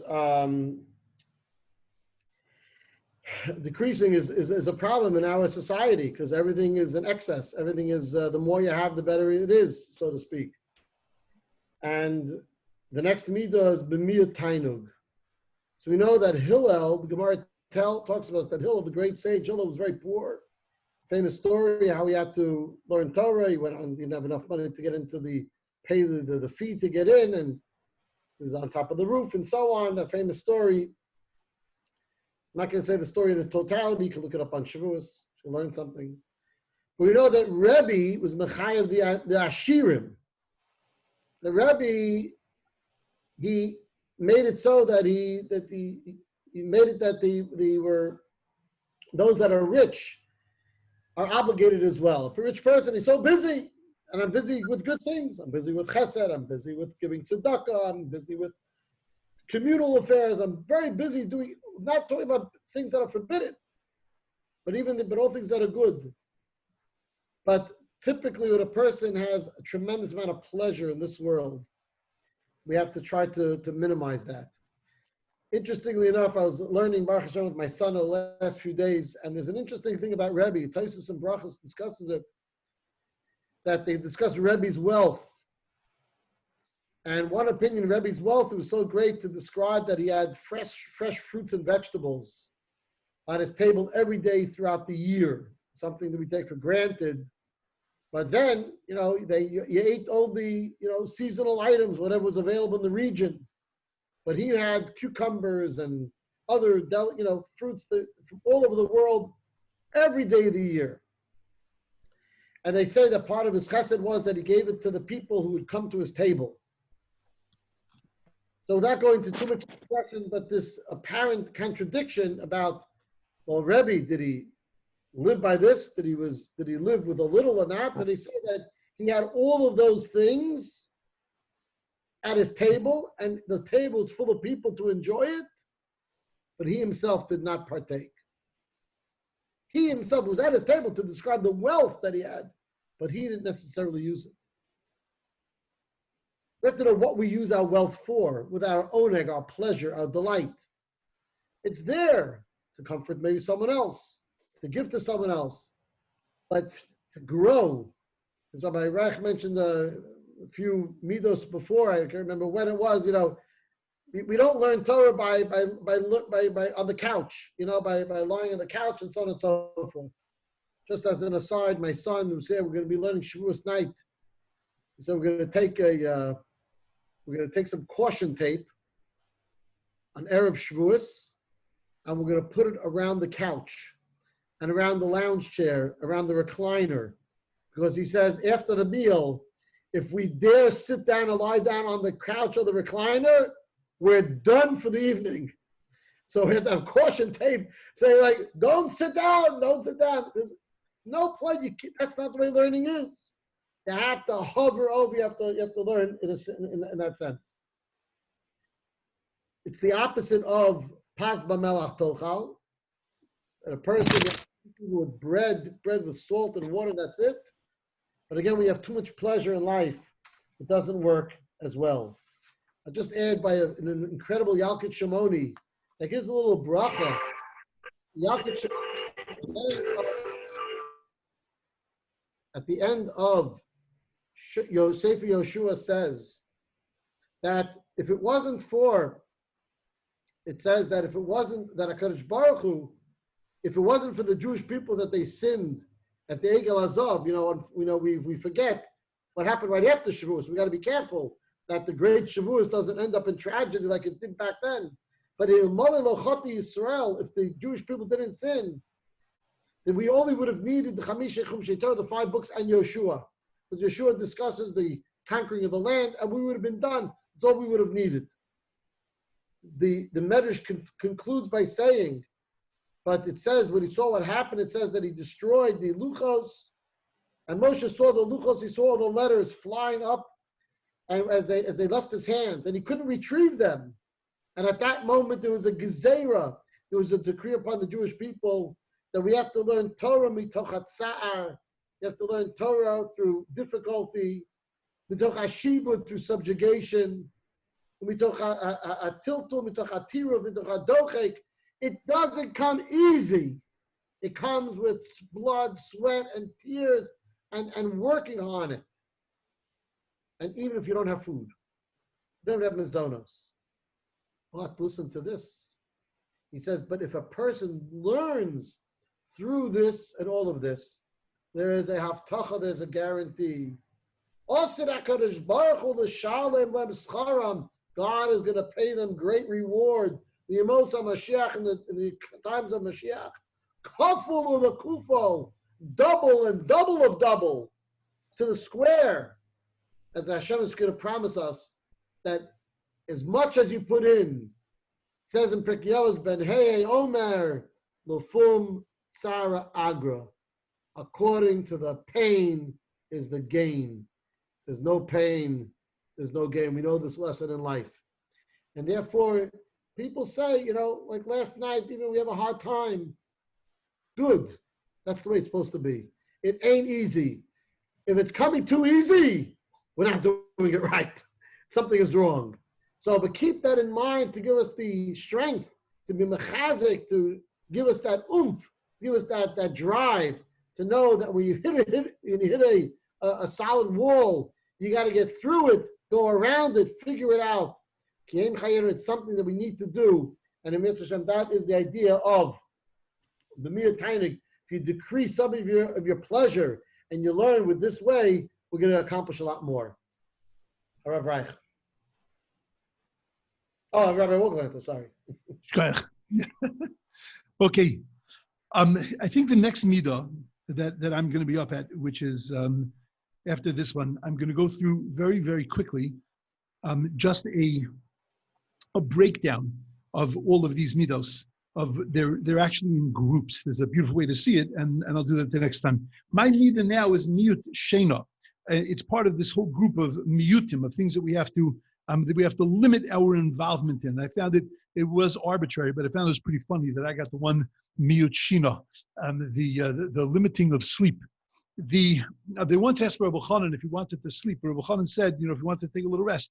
So he quoted a Gemara in EREV, where Rav Chizda says that, to paraphrase, they asked him, Rav Chizda, if he wanted to sleep. Rav Chizda said that a day is going to come that's going to be arichi v'ktini. It's going to be, the days are going to be long. It's going to be eternity, but there's not going to be much to do there, and I'll sleep then.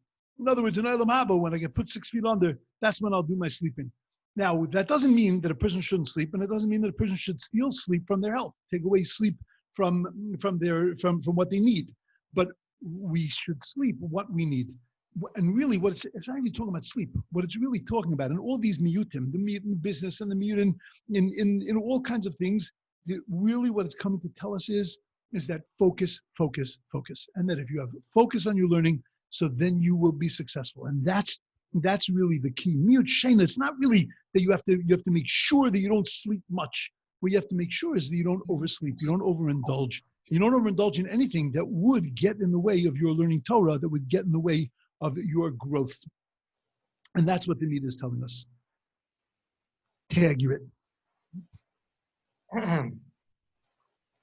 Okay, so the next Midah is Miyut Sicha, and as Rabbi Wurgler pointed out, that the theme of these Midos are again things to take away distractions from our learning. And obviously, we know Chazal throughout all the avenues of whether it's Gemara and Medrash and different ideas, always tell us that Sicha, that extra and over speaking, speaking too much is not a good thing, is not viewed in a positive light.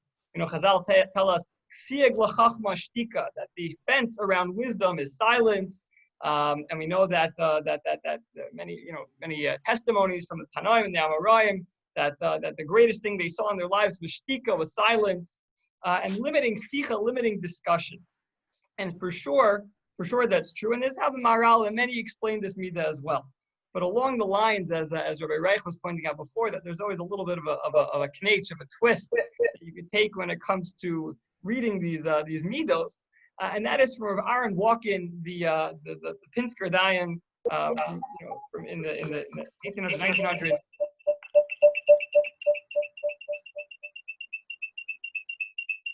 That's coming from. Okay, the Pinsker Dayan explains in the name of the Vilna Gaon, this is found in the Sefer Meitzach Aaron, that when it says miyat sicha, it doesn't mean, as we classically explain, that one should minimize their speech, although that is needless to say, it is sometimes both ways are right. So there certainly is an importance of focusing and not schmoozing all the time. But the way the Pinsker Dayan explains is that when he says miyat sicha, he means that if a person, you find this many times in yeshivas, where you have someone who's sometimes a little bit too intense. Someone that's he really burns the candle on both ends, and he really it's good for a while until he burns out, until he burns out hard, and it's a hard way to climb back up from that. And again, we're not in yeshiva now; we may not be dealing with that. But I think the way that the Pinsker Dayan explains it, when he says miyat sicha, it means that if a person is constantly learning, and it's amazing, if he doesn't sometimes take a minute to take a mental health check and to see how am I doing emotionally, how am I doing, am I stable, am I keeping a stable schedule, or am I becoming too intense and there I'm going to burn out, that's what it means miyat sicha, not miyat sicha, minimize sicha, but miyat sicha, a little bit of sicha. Now I'm going to emphasize that. It's miyat sicha, a little bit of sicha, and not schmoozing the entire shir, not schmoozing the entire, we can't say, the Mishna says, I got to talk. I got to schmooze all davening log. I got to schmooze all shir long. Just always talk. No, I mean, a little bit of shtika, a little bit of a check into our mental health, a little bit of check to make sure that our environment is conducive for our growth and not just something that's going to, in a sense, for now, in the short run, it's good, but it's going to derail us. We see this even of the previous generation of Gedolim, that in the summers, they used to, in the cities, during the year, they used to be in the cities and in their yeshivas, but in the summers, they used to go usually to the Catskill Mountains, and many Gedolim used to go up. There are pictures of Moshe Feinstein sitting in a field, in a silent field, learning. There was a great video Rabbi Reich sent me a couple weeks ago, going around of him sitting there with his grandchildren, sometimes just to get out of that intense space, just to clear our heads a little bit. And the idea being that, again, even if we're not running that yeshiva schedule, that we need that break, that hard stop, but it means sometimes making sure and checking that we're in an emotionally healthy place to approach the learning, that the learning really becomes part of us and not just, it just skips through us in our intensity. All right. There is they tell a story of, there was a rabbi and rebbitzin that were cleaning for Pesach, and they're cleaning through their house and going through all the different nooks and crannies and the drawers, and the rabbi is cleaning out some of the some of the garage, some of the cabinets in the garage, and he comes across a shoebox up on a top shelf that he never noticed before in the garage. He takes it down and he opens it up, and he sees inside the box there are $2,000 cash and 3 eggs. He has no clue what this is. He turns to his wife and he says, what is this box? And she gets white in the face and she gets all frazzled. She says, no, put the box away. Put the box away. No, please don't bother me with that. Just put the box away. So, okay, so he closes it up. He didn't know why it upset her so much. He put the box back on the top shelf. And, so then a few days goes by and this thing, it's really eating away at him. What's with the cash and the eggs? And so he turns to his wife and he says, please, I'm trying to be respectful, but please just tell me, what's with the cash and what's with the eggs? So she says, well, I've heard you give so many drushas, I've heard you give so many speeches, so many classes, that, after a while, I've heard the same thing over and over again. So something that, I'm embarrassed to say it, but I needed to entertain myself in some way. So what I started doing is every time you gave, a bad drasha, or a Torah that wasn't so great, I would take an egg and I'd put it in the box. So he's thinking to himself, all right, well, that's highly disrespectful, but I mean, only 3 eggs after, so many years in the Rabbanis, that's not so bad. And then she continues and she says, and every time I got a dozen, I sold it for $1. With that, we'll go to the next midah, which is mute schok, minimizing our laughter, minimizing our jocularity, our joking around. And like the Rabbanim are pointing out, like Rabbi Wogelanter said that miyut, the definition of miyut, what really comes down to is focusing. While we know that it's important and it's part of our Jewish heritage to be funny, it's not just Jackie Mason, but we are, I think, a pretty funny people. We make good jokes. I personally prefer the rabbi jokes over any other jokes. But it's important for us to be lighthearted, but at the same time, we have to understand that there's a seriousness to Torah, and especially when it comes to learning Torah and fulfilling mitzvos. The Gemara that Rabbi Bogopolsky pointed out before, and I'll just repeat again, where the Gemara tells us, where the pasuk says, that we have an obligation to teach our children and our grandchildren the Torah, uksiv basri, and it says right after, the next pasuk, it says, Yom asher amata lefnei Hashem elokecha b'chorev, that we have to teach them what happened at Har Sinai. And the Gemara comments and it says, what is the connection between the fact that we have to teach our children and our grandchildren the Torah, and the fact that we also need to bring into that context, bring into that discussion what happened at Har Sinai? That just as then it was done with fear and trepidation and reverence, and we were shaking, and so too we have an obligation when we teach it. It needs to be done in such a way that it gives off that kind of a reverence. So of course we need to be able to be lighthearted. We have to be able to be joking. We have to see the lighter side of life, but at the same time we have to understand that especially in the areas of religious growth, and especially in the areas of engaging yourself in Torah mitzvahs in a way that it's going to have an effect on you, it needs to be done with a certain focus and a certain seriousness. Rabbi Kopolsky, can I call upon you? As Rabbi Wogelanter mentioned, that the midos have they're in groups of certain things. We also know that everything has what's called the smichos of parshios. Everything there's an order to everything, and if you have the opportunity to really delve into all of them, there is like a staircase that it takes you one level to the next. For all of these, they interconnect. I want to focus on the next one. Erech HaPayim it's actually we're flipping here a bit, going from the miyut. All of a sudden, we're talking about a little decreasing or focusing, and all of a sudden, there's an erech. All of a sudden, we have to have a lot of something. And all of midos in general, of the character traits, there's always a mikotz el kotze. There's from one end to the other end. And you want a person's always supposed to be somewhere in the middle. Some of them is supposed to be at the extremes. But erech HaPayim here means patience. We ask everyone for their patience as we continue through. But you need savlanut. Gemara tells about a story about someone, a Rebbe who taught his Talmud, his student, over the same piece of Torah 400 times. not 4, not 40, 400 times. Now, of course, the student was really trying to get it. It's not like he was misbehaving, he wasn't paying attention, he was trying, and the Rebbe had the savlanut, he had the patience, and the erech apayim. He didn't get angry.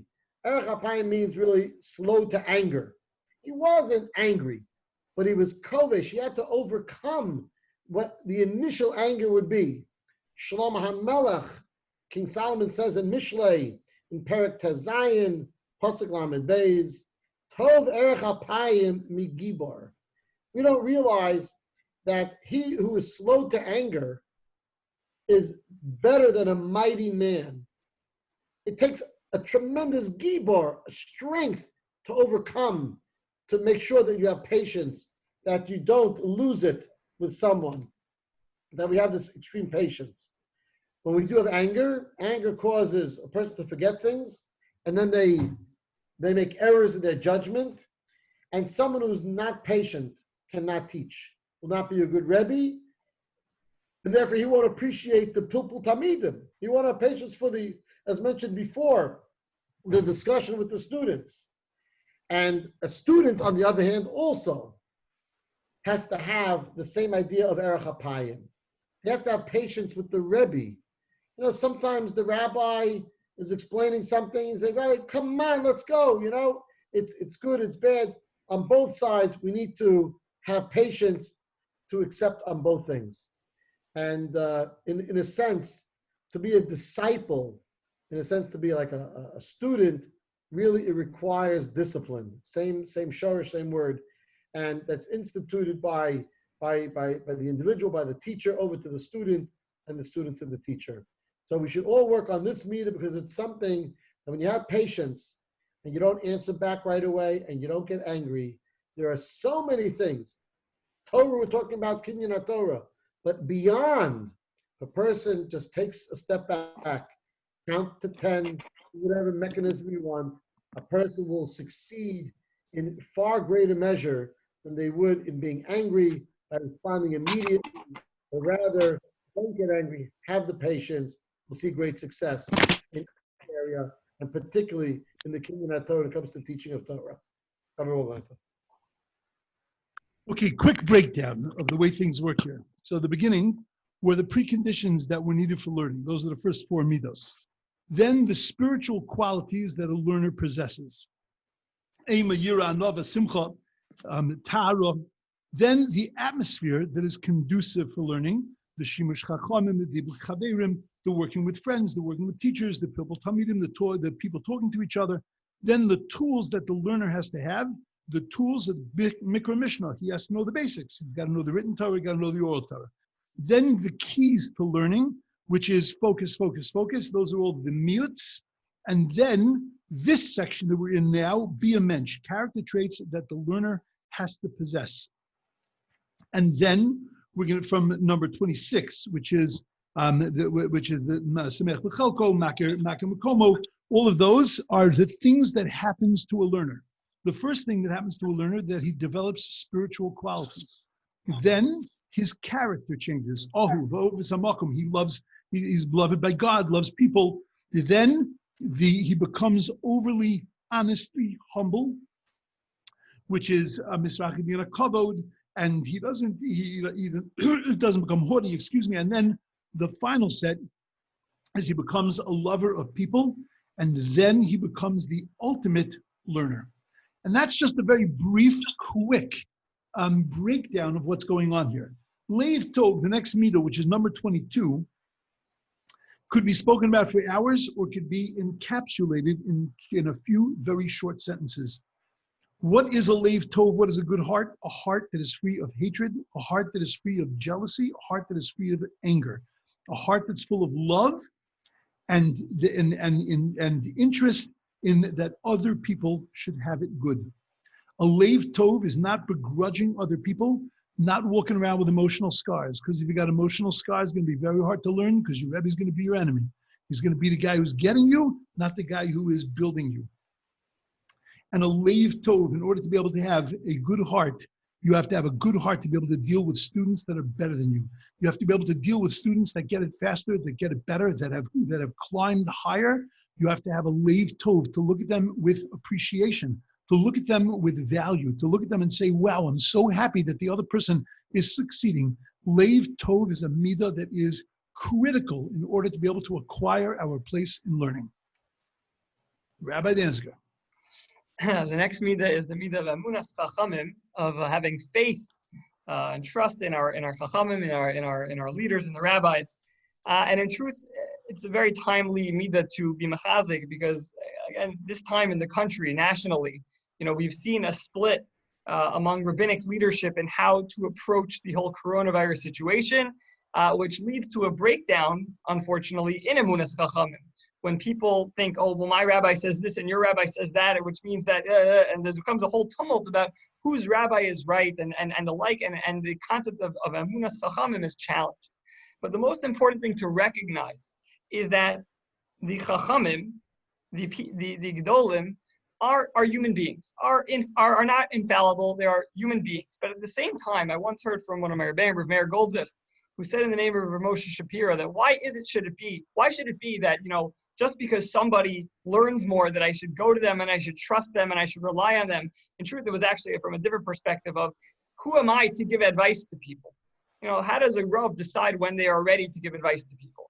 And he told me in the name of Rav Moshe Shapiro that a Rav, if the Rav is truly, first of all, someone that sat and learned and connected to the Torah, and at the same time, someone who is truly trying to help his constituents or the person who is before them, then they receive, and the Siv says a similar thing, they receive a special siyata d'shmaya, a heavenly assistance to be able to help their constituents, to be able to help those in need, whether that's in the area of psak, that was something that, as Rabbi Bogopolsky mentioned earlier, the fifth chelik of Shulchan Aruch, common sense isn't always so common, right? But they receive that connection to the fifth chelik of Shulchan Aruch, and whether it's in areas of advice. And that's what the idea of emunas chachamim is.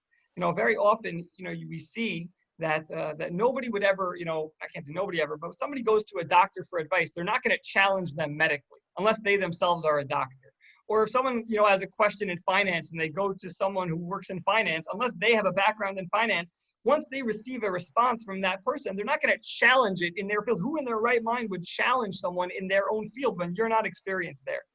But and again, shout out to Rabbi Reich for sending me this piece again from Rav Soloveitchik on Parshas Korach, that Korach's whole rebellion, which we'll read in a few weeks, Mir Tashem, against Moshe Rabbeinu was called the common sense argument. That if something doesn't make sense to me, wherever I am, even if the rabbi said it, it must not be true. And the message of the argument with Korach was to show that no, the Chachamim, we need to have that Amunah in the Chachamim, because they have that connection and they have that Nisiyata Dishmaya.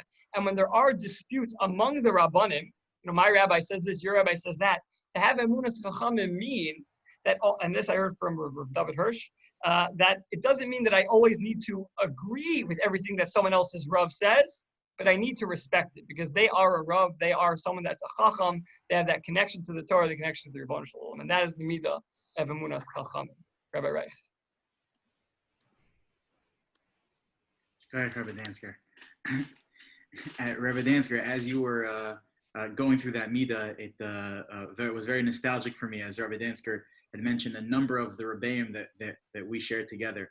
The next midah is the midah of Kabbalas Yeshurun, which means that you are accepting of the afflictions that you are dealt. That we all go through challenges. Unfortunately, the world is going through a blatant global challenge right now, and that there are challenges even and as we are reopening and readjusting ourselves. There are tremendous challenges that we face, and one of the Kinyanei Torah, one of the ways of acquiring Torah is the ability to accept those afflictions, knowing that they come from God.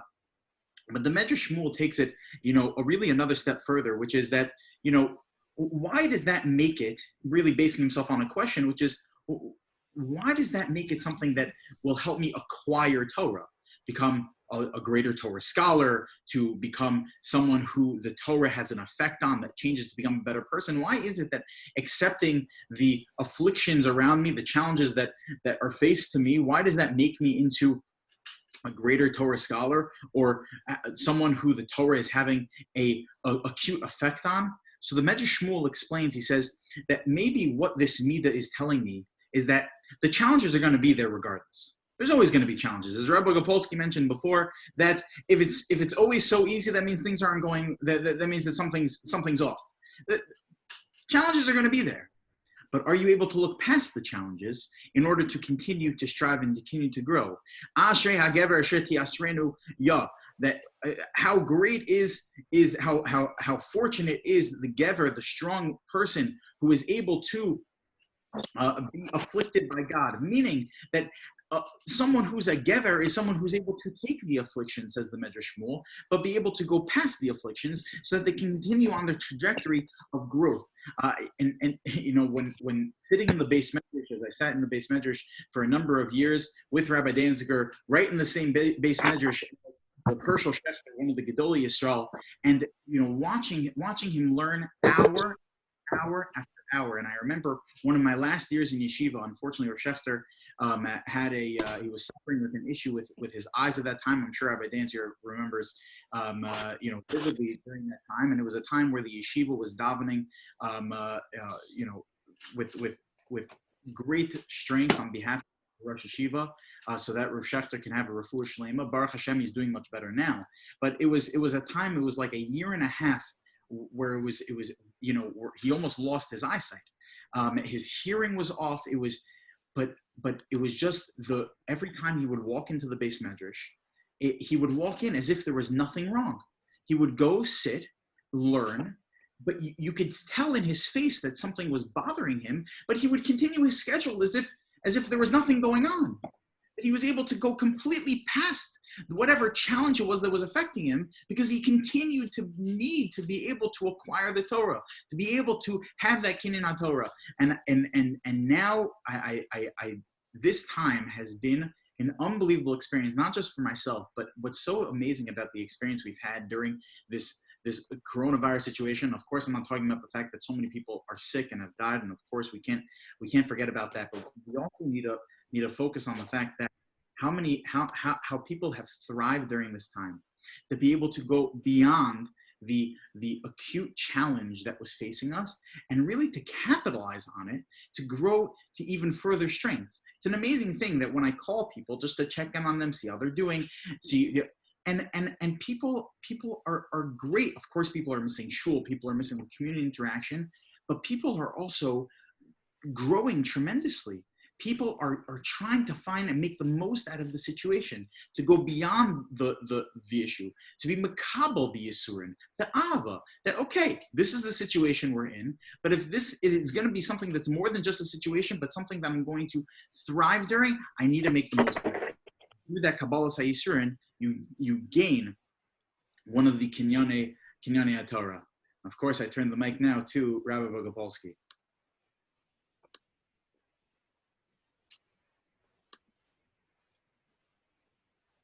Okay, Hamakiris Makomo, we're on the second half now.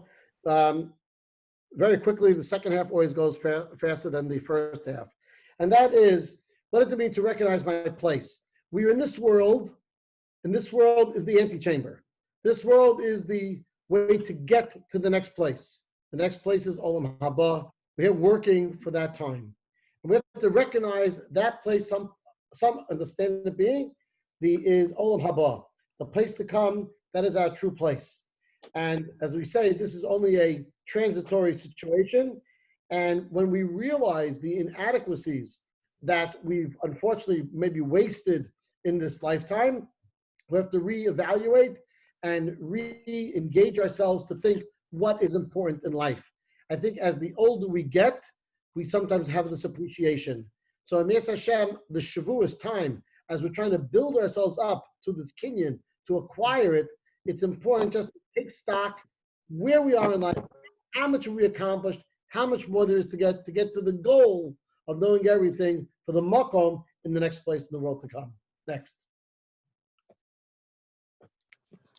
Okay, the next midah number 26 is Sameach B'Chelko. And as we mentioned, Sameach B'Chelko is a character trait that is necessary for learning. And the reason is like this. Sameach b'chelko means being happy with your lot. We know that the Mishna says a washer who's considered a rich person, a person sameach b'chelko, a person's happy with what they have, doesn't mean settling. Person's happy with what they have because, okay, fine, I got a piece of junk, but I'm going to be happy with the piece of junk.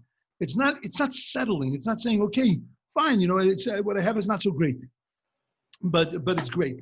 It's what it means is looking at the things you have, looking at the things around you, and saying, what an amazing opportunity. Not that I'm going to settle and try to find the best out of this, but that this itself is the best. It's amazing. I'll tell you very, very quick, great Misa. I was once in a comedy shop. And the comedy shop was a kosher comedy shop, totally clean. It was so much so that if one of the comedians, it was an improv, and if one of the comedians would say something that was off color, they would have to walk around the rest of the night with a bag on their head. So it was totally, totally clean. So one of the games they played was they took a bag and they sent it around the audience, and it was there with teenagers, and they went and you had to put an item into the thing, and then they took the bag and put it in front of the comedians. The comedian would have to step forward, lean down, put his hand into the bag, mush it around, pick something out, and the minute that he pulled it out, he had to launch into a routine. He had no chance to think. So everybody's throwing in their stuff, the pens and the shoe and all kinds of crazy things. And one of the guys I was with threw in his yarmulke. So these comedians are on the stage and they're pulling stuff out of the bag, and they're being pretty funny. And one guy pulls out a yarmulke, and you see the terror in his eyes. It's like, what am I going to do with this thing? He takes the yarmulke, he throws it onto the stage, and there it's sitting on the stage as a kippah on the flat stage. He looks down at it and he says, Jaime, how many times have I told you to stop playing in the quicksand? And it was hysterical. It was a tremendous, tremendous joke. But I learned an unbelievable thing from it. Here's this comedian, picks up a yarmulke, saying to himself, what am I going to do with this yarmulke? And he looks in and he says, this is my lot. This is what I've been given. I've been given this yarmulke. I'm going to turn this thing into a piece of gold. That's the way we have to look, Sameach b'chelko, that we're given a portion. It's the deck that we've been dealt. It's the hand that we've been given. We've been given that, and we have to deal with it. We have to look at it and say, it's not that this is okay, I'm a plan B. This is plan E. This is what I've been given, and this is what I'm going to work with. This is fantastic. Same as this whole Corona thing. It's the cards that we've been dealt with. Being at a shul, it's the cards that we've been dealt with. And I'm not going to just look at it and say, make the best of it. I'm going to look at it and say, this is what the Rebbeinu Shalom wants of me now, and therefore this is awesome. Every situation that we're in when we're learning is never optimal. The chavrusa is not always optimal. The shir is not always optimal. The setting is not always optimal. The surroundings are not always optimal. And we look at it and we say, great, but this is what I've been given. I'm thrilled that this is the challenges and this is the portion that I've been given, and I'm going to take this portion and I'm going to rise to the sky with it. Rabbi Danziger. Thank you. The next midah is osa siag ledvarav, that one who places the boundary around his words.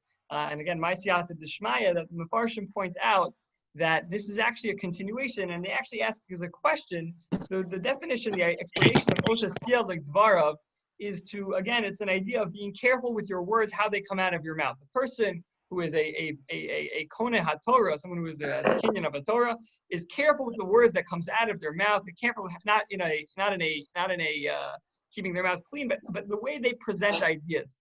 And the Mefarshim point out, isn't this exactly what we said earlier when it came to arichas sfasayim, which was the first one that I started with tonight personally?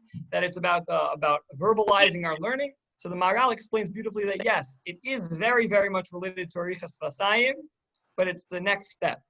Arichas Vasayim, as we mentioned, was the necessity to verbalize our learning, to say what we're learning out loud in order to ingrain it into our memories, to make sure that it actually stays and connects to us and we remember it.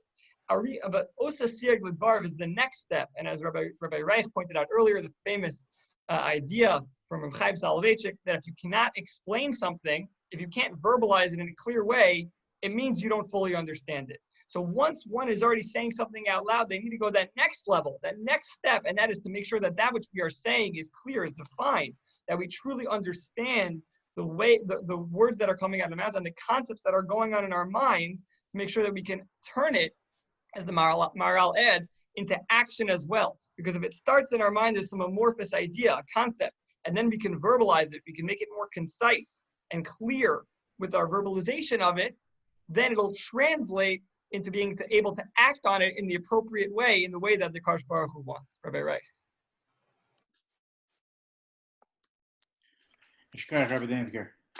The next midah is the midah of the eno machzik tova la'atzmo. That one should not feel a sense of self-glorification. That the basic meaning of this midah is that a person shouldn't take a certain sense of pride, especially when it comes to the area of learning Torah.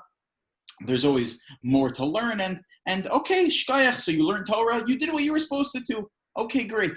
The Maharal, though, takes this another step further, a much more positive spin on it, which is in the area of learning Torah, it's not enough just to say, just to not take pride.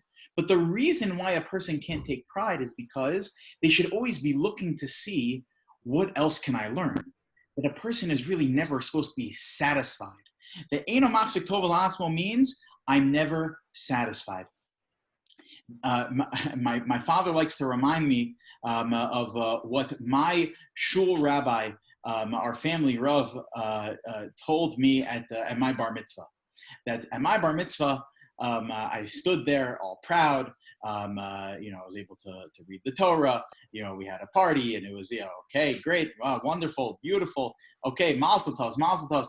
And the rabbi gets up and he's giving a speech and he's giving beautiful mazel tovs. Okay, fine. But then he looks at me and he says, Daniel. And he had a beautiful British accent. He said, Daniel, just know that while it's amazing that you're a bar mitzvah and 13 years old, this is great. But I'm much more interested to know what you're going to be like, not when you're 13, but I'm much more interested to know what you're going to be like when you're 23, when you're 33, when you're 43, and make sure to call me and let me know.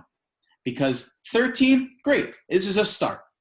And every time we get to another milestone, especially in the area of learning, and avodas Hashem, we have to remind ourselves, great, 13, but let's see what you're going to look like at when you're 23, and when you're 33, when you're 43, and how are you progressing? Because one should never feel satisfied, like, that's it. And that's why the language that's often used, unfortunately, is that, after a senior year of high school, very often students will go off to learn in yeshiva.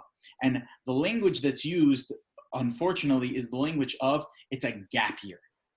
That's a gap year. What does a gap year indicate? That it's one solid year you're going to learn Torah, or you're going to go to to a yeshiva, you're going to go to a seminary, you're going to go to some sort of an experience for a year, but then after a year, after that gap is filled, then you're going to come back to reality, and then that is going to be the thing that's going to hopefully propel you. It'll stick with that. It will stay with you fine.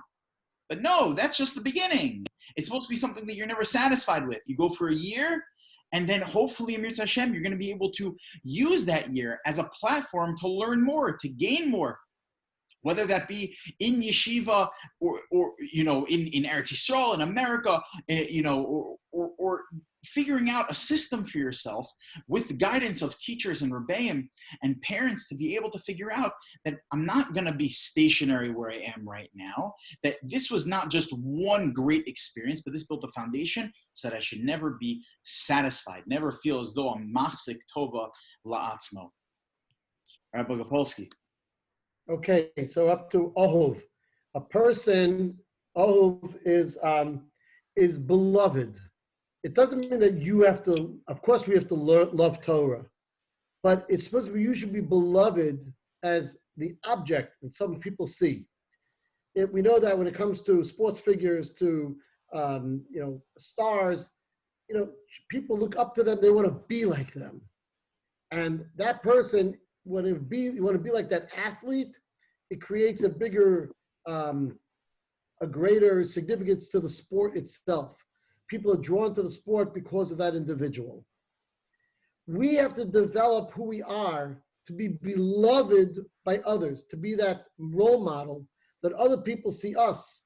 And therefore they will see and they will love Torah because they want to be like that person. So if we are beloved by others, they'll want to be like us. So this is a little different of a midah. It's not only about me, but it's about you. It's about me and about the other person. When a person makes themselves beloved by virtue of their conduct, of how they are acting, that will reflect. And other people will say, wow, that's something that I want to emulate that person. I'd like to be like that person. And when people will be delighted by that individual, they'll want to hang around that person. They'll want to be like the person and figure out a way to be like them. And they too will also have a desire to learn Torah. And that is an ultimate compliment to someone of my developing of my Torah, the personality in a sense of who I am and my character. If I do that, I get someone else to do it. That is the highest level. And that's something we should all try to work on when people look at us, to make sure that we are that role model, because it's going to reflect upon someone else. And therefore we can be positive or negative. Let's make it positive. Meter number 30. You got to love God. Loving God means that you got to be in love with God. It's not just sitting it down. It's not just learning Torah, not just pulling a book off a shelf, but you got to love being with God. Fits very much with the year theme that we spoke about in the very, very beginning of tonight, but it's loving God. But let's talk for one quick second about love. What does love mean? Love, usually when we use that word and we say, I love you, what we mean is I love what you do for me. Not I love you, the essence of you, who you are, what you represent. But very often we talk about it in terms of ourselves. I love you. And you know the famous thing, everybody says it, every speaker always talks about it, that you say, I love fish or I love ice cream. If you love fish, so then you take the fish and you throw it back in the sea. You don't love fish. You love what the fish does for you. And that's the same thing when we turn to God. We have to say that we're in love with God. Means that we're in love with God for what God is, what God represents, what God represents in this world, who God is in this world. That's what we have to love and want to attach ourselves to. And when you have that midah, the Torah that you study is a very different Torah. You're studying God's Torah, you're connecting to God, you're feeling a sense of affinity with God, a sense of connection to God, and that's ultimately what we have to achieve. You gotta be in love with God. Rabbi Dansker. Thank you, Rabbi. The next midah is the midah of oivas abrios, to love other people, other human beings. And the question that everyone asks on this is, sure, it's a beautiful thing to love other Jews, and Avos Yisrael is a wonderful thing, but why is this one of the midos of being Kon of the Torah? What is the connection between that? It's been Adam Chavero, fine, but why is that a midah to be Kon of the Torah? So as we mentioned last night, I mentioned last night at the beginning of the question answer, that the idea that when the Jewish people came together at Har Sinai, it wasn't merely a descriptor of their situation prior to receiving the Torah. Rather, it was the prerequisite to receiving the Torah. That once the Jewish people came together as one tzibor, as one klal, they became a vessel, a whole vessel that was able to receive the Torah. In other words, we received the Torah as a klal. And if one is just viewing themselves as an individual, that I don't care about the other person, it's not important to me what they do, well, then that is potentially something that disqualifies a person from Kabbalas Torah. And the Maharal explains that is why oivas abrios is one of the most important aspects of Kinyan Torah, because if I do not love my fellow, it means that I am excluding myself from the tzibor. I am excluding myself from the kahal, from the klal. And if I'm excluding myself from the tzibor, I am not worthy to receive the Torah on my own. I could sit and learn, but it won't come to me because it doesn't belong to me. It belongs to the tzibor. And only by loving each other, by connecting to our fellows, connecting to our brothers and our sisters, our fellow Jews, we become the conglomerate, that which receives the Torah.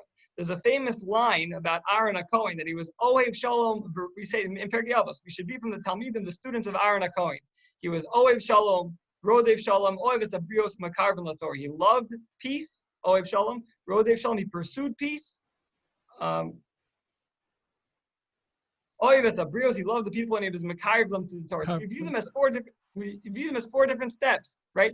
First, he loved peace, and we know the Medrash says he used to bring people together. He would say, you bring, make shidduchim with people to say you shouldn't be mad at each other. And then we say, oh, then he'd be Makariv into the Torah. But the word is all one. The reason, his motivation for bringing people together was because he himself loved all the people. And once there was that package of everyone loving each other, bringing people together, then Makariv on the Torah, all of them, not just the people he was working on, but himself as well, loving each other, having that Ahavas Abrios, that Ahavas Yisrael, makes us into the vessel that can receive the Torah.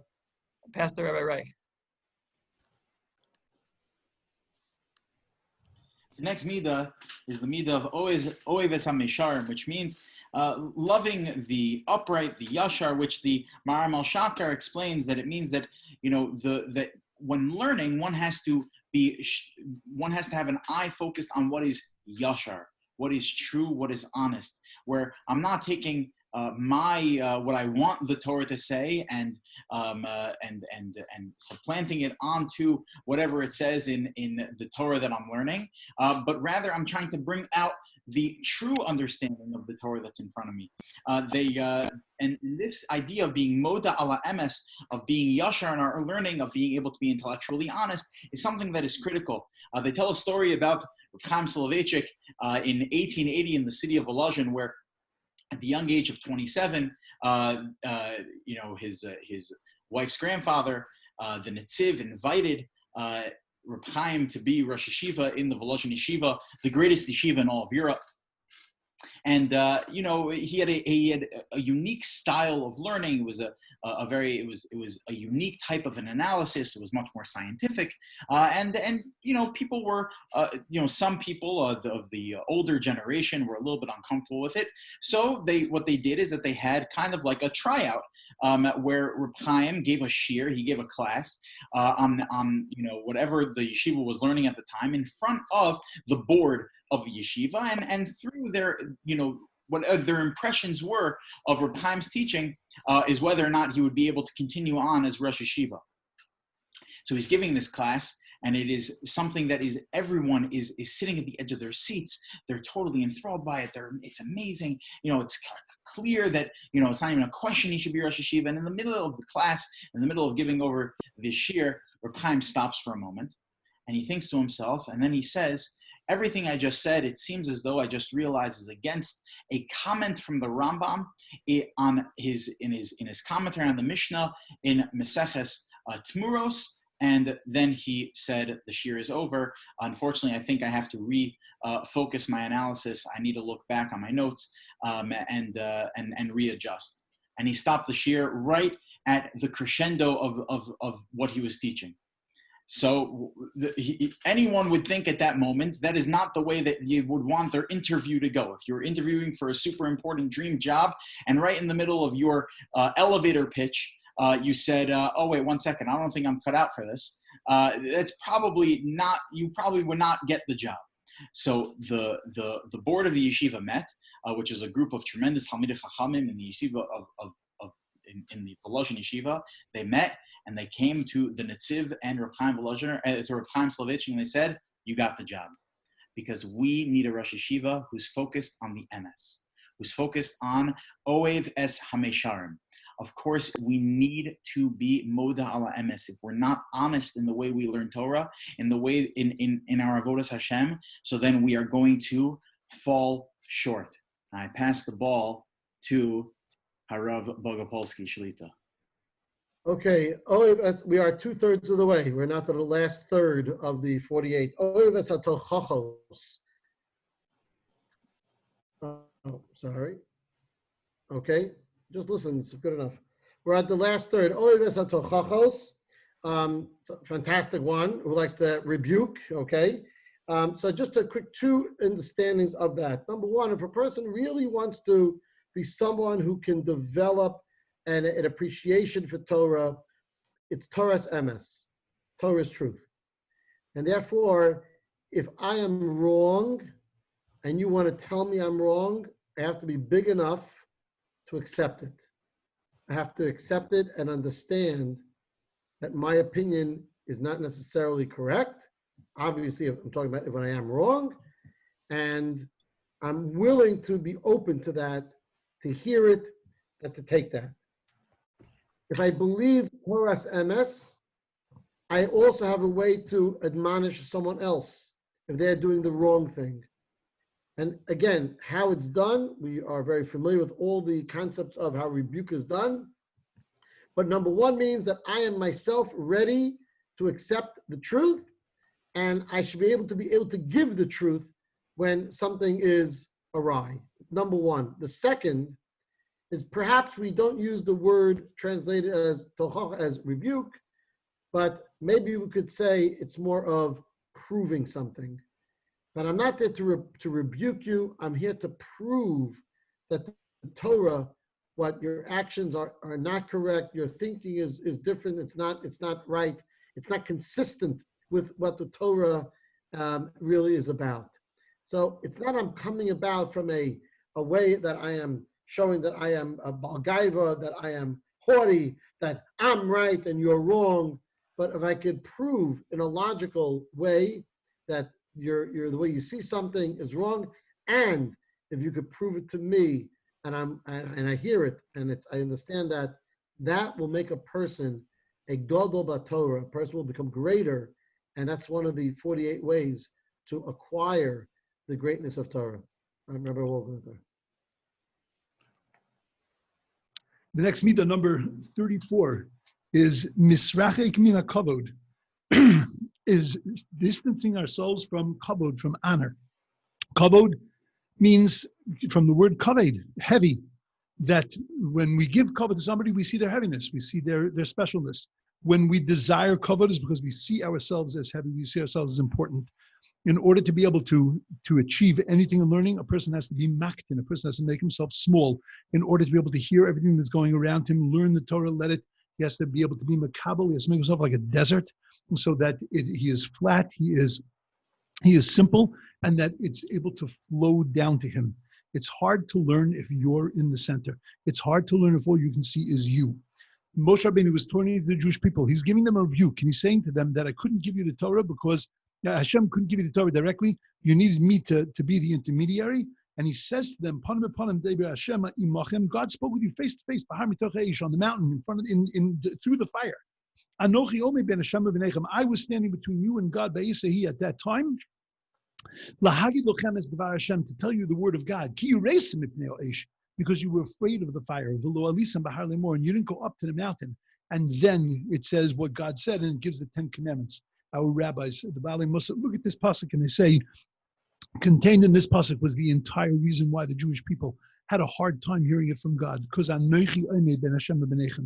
not I was standing between you and God, but anochi, your anochius, your ego was standing between you and God, and that's why you couldn't receive it from him.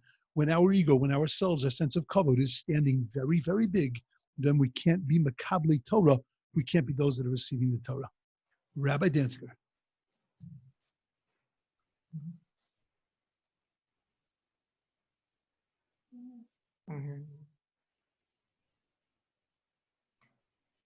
Okay, hi, sorry, got knocked out there. The next midah that we were up to is perhaps one of my favorite, at least of my lot that I had, and that is the midah of lo magis libo b'salmudo, that a person should not be magis libo b'salmudo, which means literally the simple explanation is that one should not, as Rabbi Reif was talking about, that there's always more to do. One should never be so proud of themselves when they learn that their heart shouldn't become so haughty with as much as they've accomplished in their learning. But I saw another explanation from the Tiferes Yisrael, who wants to explain a little bit differently, primarily based on the question of, we've already discussed multiple times the concept of anava as one of the ways through which we acquire Torah. So this is just like anava on steroids. By the way, now that you've learned a ton, also still be an anav. I know that already. The more that I learn, I know that I should be an anav. So why is the why here do I so what does it mean magis libo li bisalmudo? So the Medrash, so the Tiferes Yisrael tells us that there's a lashon of being a libo gaspa. The Gemara and so it tells us, this comes up in Hilchos Yichud, that generally speaking there are certain exceptions to the rules of Yichud of being isolated with a person of the opposite gender.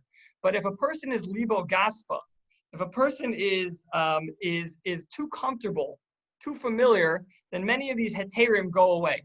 Many of these leniencies get lost because we're concerned that if you're so comfortable, well, then you're going to be too close. Says the Tiferes Yisrael, when the Mishnah tells us, lo magis libo v'salmudo, it doesn't mean don't be haughty. It means that you should always be in that status of where you're not in the status of libo gaspa, meaning you're always at that. So you're not, once you get very comfortable with a person, you get very comfortable with you. So then you kind of let your guard down. You take it for granted. You assume that it's always going to be, everything's very stam, everything's very regular. But when it comes to the Torah, we should realize we're not there yet.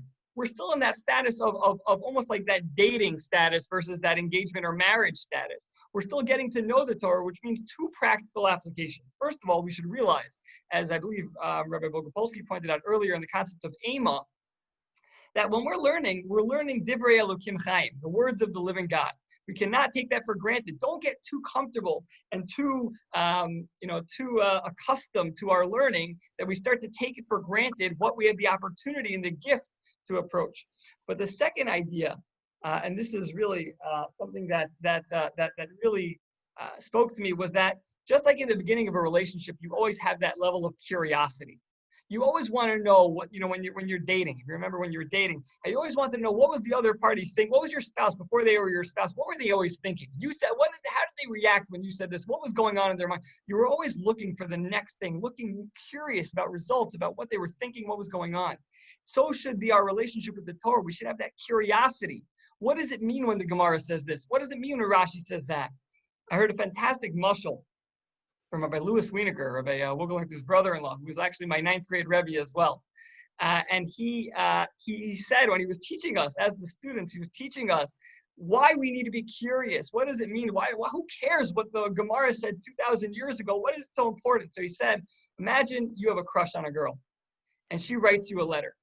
And on that letter, one line is just crossed out in pen. The entire thing is crossed out. He said, what wouldn't you do to try to figure out what is under that pen, what's under that cross out? You're going to hold it up to the sun. You're going to try to erase it with, anything you could think of to find out what did she write under there? What did she want to say and then back out from? You're going to do whatever you can. And that's our relationship with the Torah. You should never become libo gas with the Torah to think that you're so comfortable, it's so regular that there's no more to learn. There's no more excitement. There's no more curiosity. That curiosity should always be thriving and always be the focus of the relationship with the Torah. Pastor Rabbi Rice.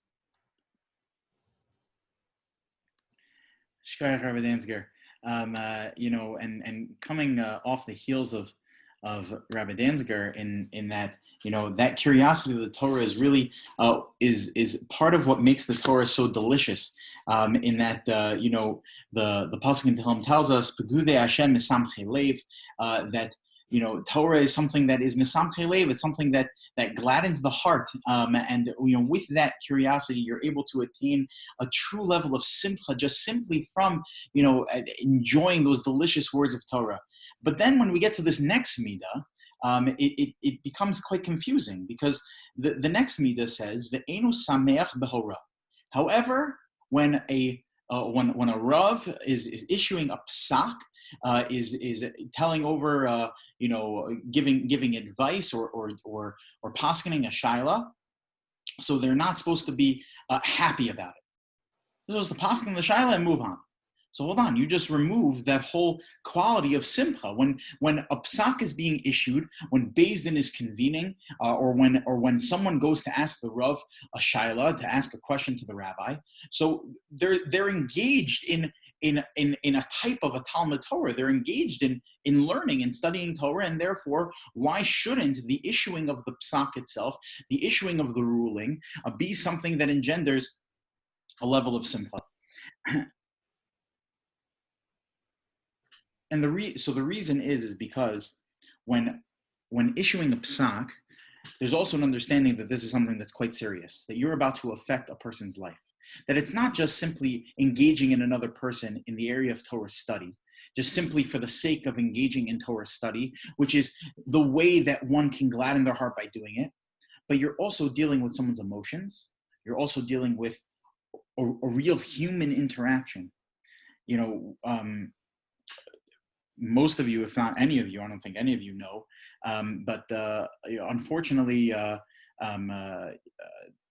between our two oldest girls, Liba and Shira, unfortunately, my wife had a miscarriage, and it was a very difficult time for us. It was a time that was very emotional time, a time that we still think about, and it still has an effect on us and informs us in many ways.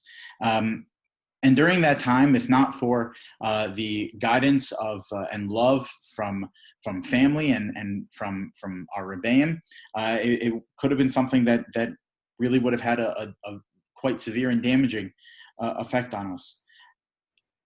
Along with a miscarriage comes along a number of halachic questions, and every case is very subjective and unique, and our case was unique in certain respects. So I had a number of very long conversations with Herschel Schechter, but about the different issues that were coming up. And the first time I went to go sit with Herr Schechter, we were sitting in the YU base medrash.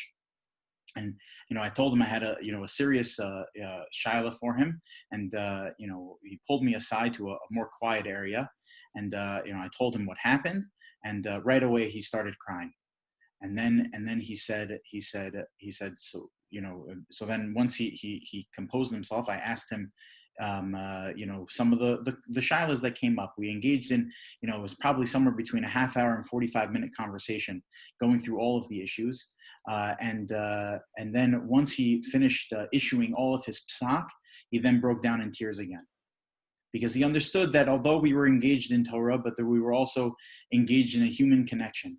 And Rabbanim, especially during this period, have shown this time and again, that the issues that are facing our communities of reopening synagogues, and even things that don't have to do with opening and closing and things of that nature, but all of the specific questions that could come up with regards to these very weighty questions surrounding the COVID-19 pandemic are things that are very serious, and not just simply engaging in Torah study, but engaging in a human connection through Torah study.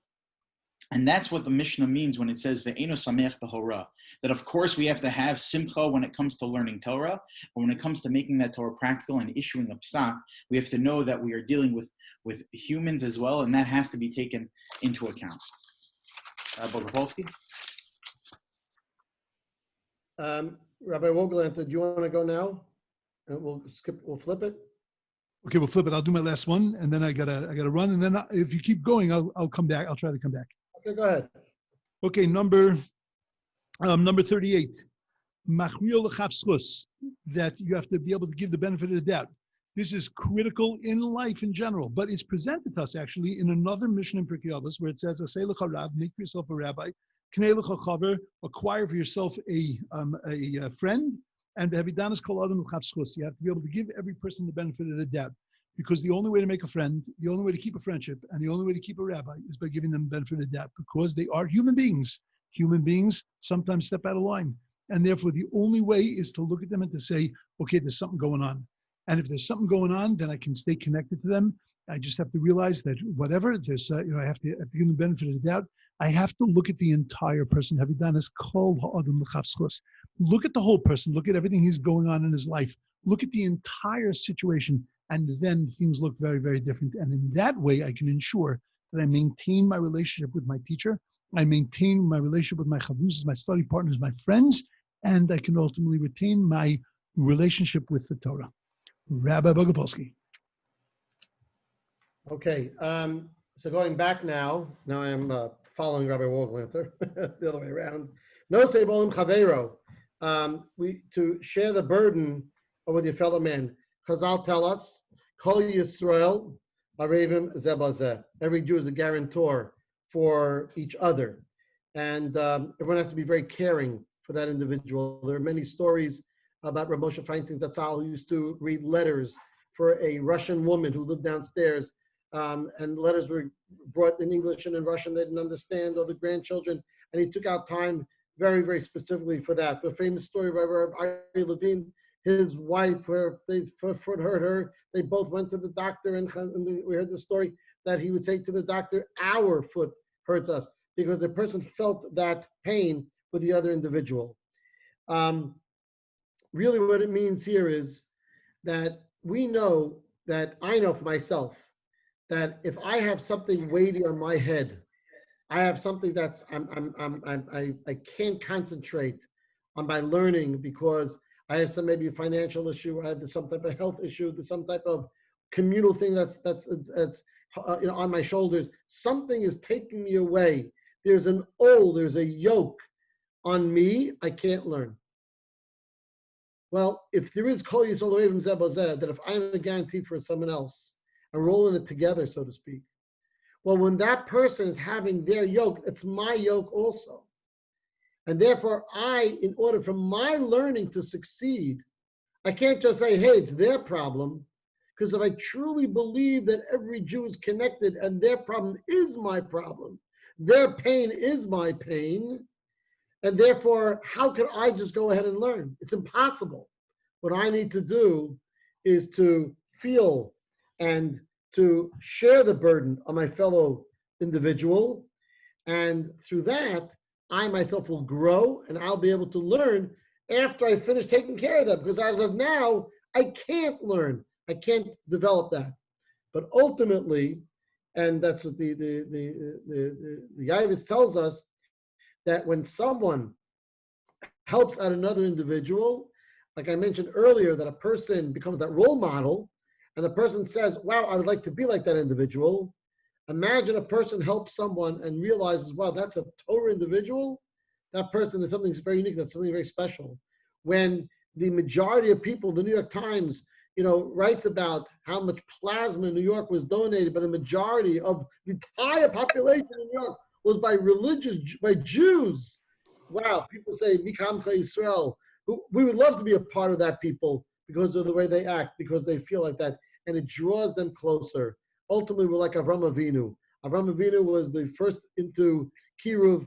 All he did was he invited people in. He was very nice, and he showed them the way. He shared the burden of their travels, and they trusted him, and they saw who he was, and they wanted to get closer to him, and of course, HaKadosh Baruch Hu.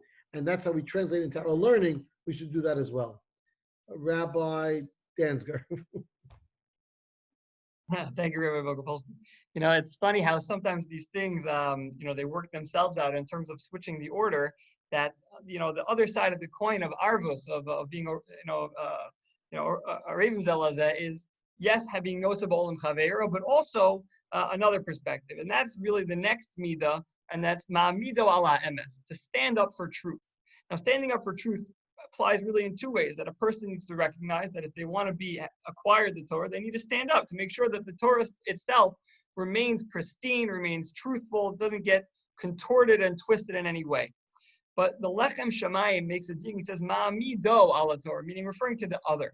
And he says that many times we see our friend or our fellow do something wrong, and our reaction is to live and let live. It's not my responsibility. It's not my problem. I'm going to do what I'm going to do. I'm going to take care of myself. And okay, they'll learn later. They'll figure it out.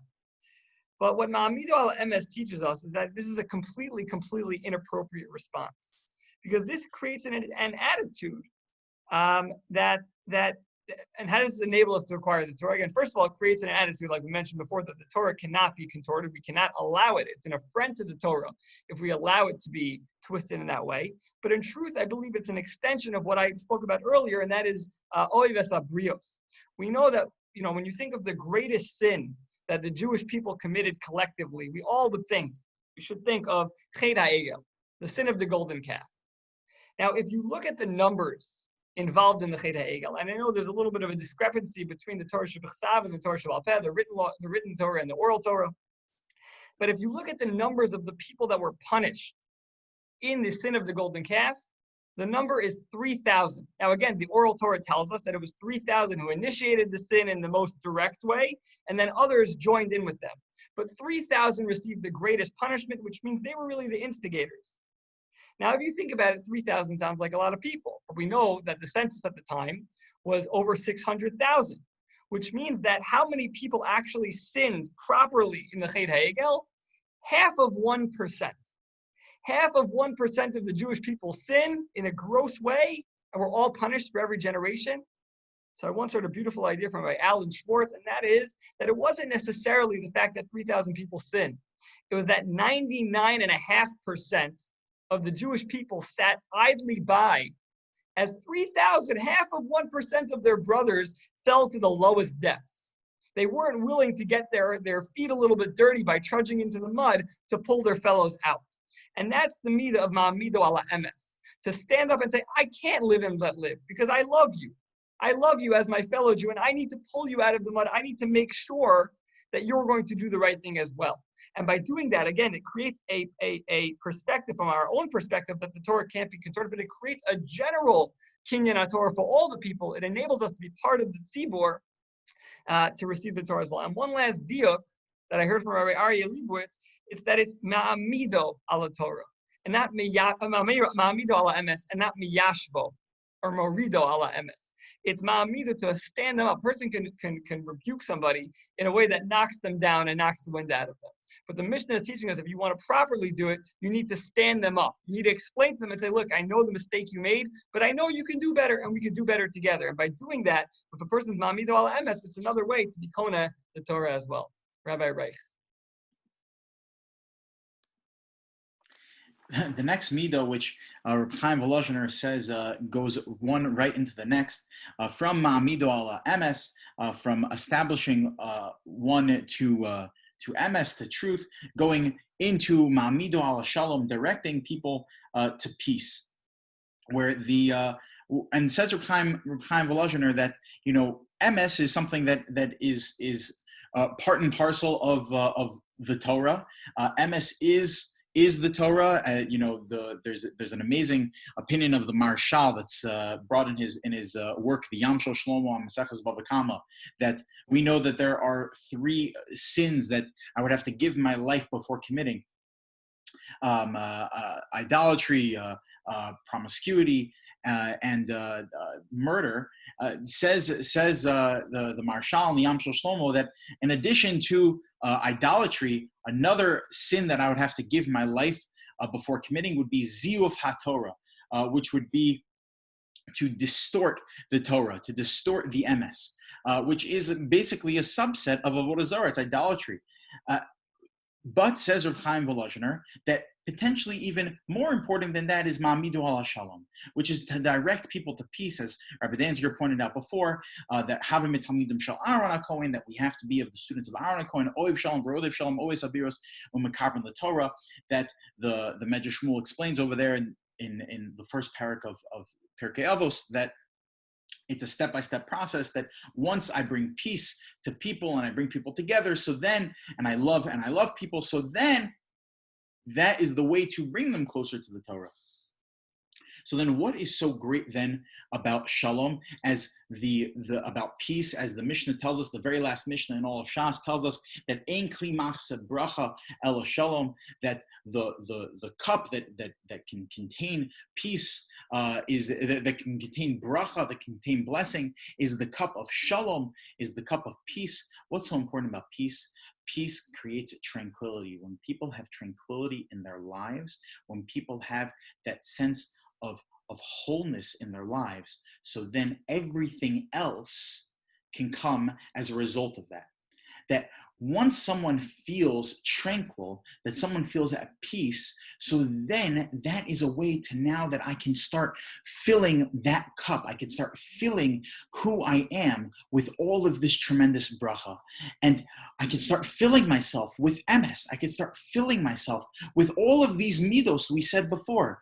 As when someone has a sense of peace with them, when a person, as we said before, is focused and has the proper character traits to grow in Torah, when someone experiences that through the means of peace, so then all the rest of the things we're describing tonight are going to stick, because the Mishna tells us, ein kli machse bracha ela shalom, that once you have that peace, so then the bracha is going to remain in the cup. Rabbi Gopolsky. Okay, Rabbi Dan, just be ready to pick up on the next one as well. We have 2 more sets. The person has to compose himself in his learning. I think what's interesting, we're having a switch here. It's not just about a person developing, my own learning per se. I mean, it is. If I want to be a better learner, I'm a better teacher. When I'm a better teacher, I'm a better learner. I can acquire and be more solid in who I am in my learning. Before a person teaches Torah to others, before delivering a type of a sermon, a discourse, the person has to be well versed. They have to know exactly how to present all of the material. I do want to give you a shekayach at this point, almost to the end, to all of the presenters tonight. I think Baruch Hashem, last night we were all well prepared. I hope everyone appreciates that all this took place. But I just want to say that sometimes it's very easy to detect when a person is not prepared. Number one, I remember a good friend of mine, Rabbi Gershon Kramer. He says that he's one of the best 8th grade Rabbeim. He says that the kids are like dogs. Excuse the comparison, but they basically smell everything. And he says when he walks into class and if he just starts talking about something other than the actual learning of the day, they pick it up in a second and they pounce on him, and right away they're not learning, they're discussing basketball and other things, anything but learning, because they sense the smell that he wasn't ready. When a person comes prepared and ready to learn and he gets right into it, it's a tremendous difference. The people then sit on their edge of their seats and they're ready to listen, to be makabel. One other thing, of course, is that a person has to be prepared, and we know that even saying a joke, a bedicha, the opening of something to ease the crowd, to ease into the situation, is also something that we know about, and people do that as an opening line or two. But again, the main thing is to be prepared. And again, when it's Torah's emes and you're prepared and it's the truth and you speak it out, it will go from your heart, from your mouth into their ears, and from your neshama into their neshama. They're gonna love it, and it's gonna take hold of it. All right, Danziger. Thank you, Rabbi Vogelfeld. Earlier today, when I happened to be at, I saw that the Rabbi Wogeler's previous one, Shoel Umeshiv and Shomea Umosif, some of the Mefarshim actually linked them together, and I was a little bit nervous that perhaps we were gonna overlap and maybe we'd say the same thing. But I guess I don't have to worry about that right now. But the truth is that it works out well because they really are together. Shomea Umosif, says the Mishna, is the next midah, and that means to listen and to add. And many ask, why is it so important? Why is it so that it's counted as one midah? We've seen one-liners before. One could have been Shomea, you have to listen, and one could have been Mosif, you have to add. Why does the Mishnah count it as one midah, Shomea Umosif? To listen and to add. And the idea is, the explanation is that Talmud Torah is not meant, the learning of Torah is not meant to be a passive experience. Yes, the Mishnah told us earlier, the first Mishnah, Ozen, it told us that we need to listen, for sure. We have to listen to our rabbis, we have to listen to our colleagues, we have to listen to our friends, our students, but it can't end there. The Torah can't end there. We need to add on. We need to take an active role in our learning in order to truly own it. One of the biggest challenges when it comes to amazing, don't get me wrong, amazing resources like HaTorah, Torah Anytime, and all of these sites that you can listen to pre-recorded shirim, or even Zoom for that matter, is that we become spectators in a game that should be our own. We become spectators, and I tell you, even being in yeshiva, I was in Yeshiva University in YU and REITs, and you'd have people that would sit, and instead of going to one of the Rebbeim shirim, they would listen to that Rebbe on Torah because it was more convenient. But it became a passive experience. You were just a spectator in the game, watching the shir without any insight of your own. We become spectators in the game of our. I spoke to Rabbi Reich a couple of weeks ago after this whole thing started, and we were discussing some of the hardest parts of teaching on Zoom. Now, I didn't know his insight about that. He wanted his students to be more chutzpahdik. He didn't tell me that then. I'm okay with my students not being so chutzpahdik. But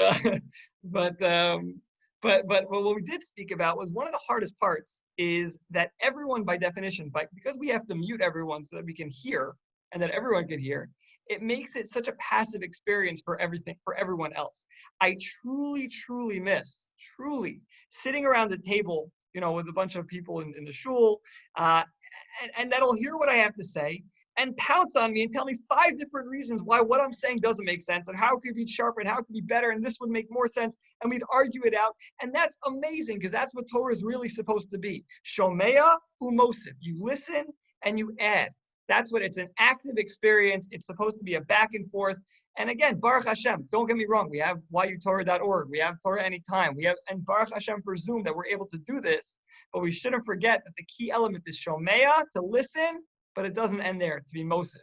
And in fact, I encourage everyone from now on, hopefully you've been doing this until now, but if you ever have any questions from someone giving a shir on Zoom or something like that, write them down and email them or call us or whatever it is. Have that interaction. Be Shomea, listen, and to be Mosif, to make sure that the Torah is not just a show, but it's truly your own. Rabbi Reich.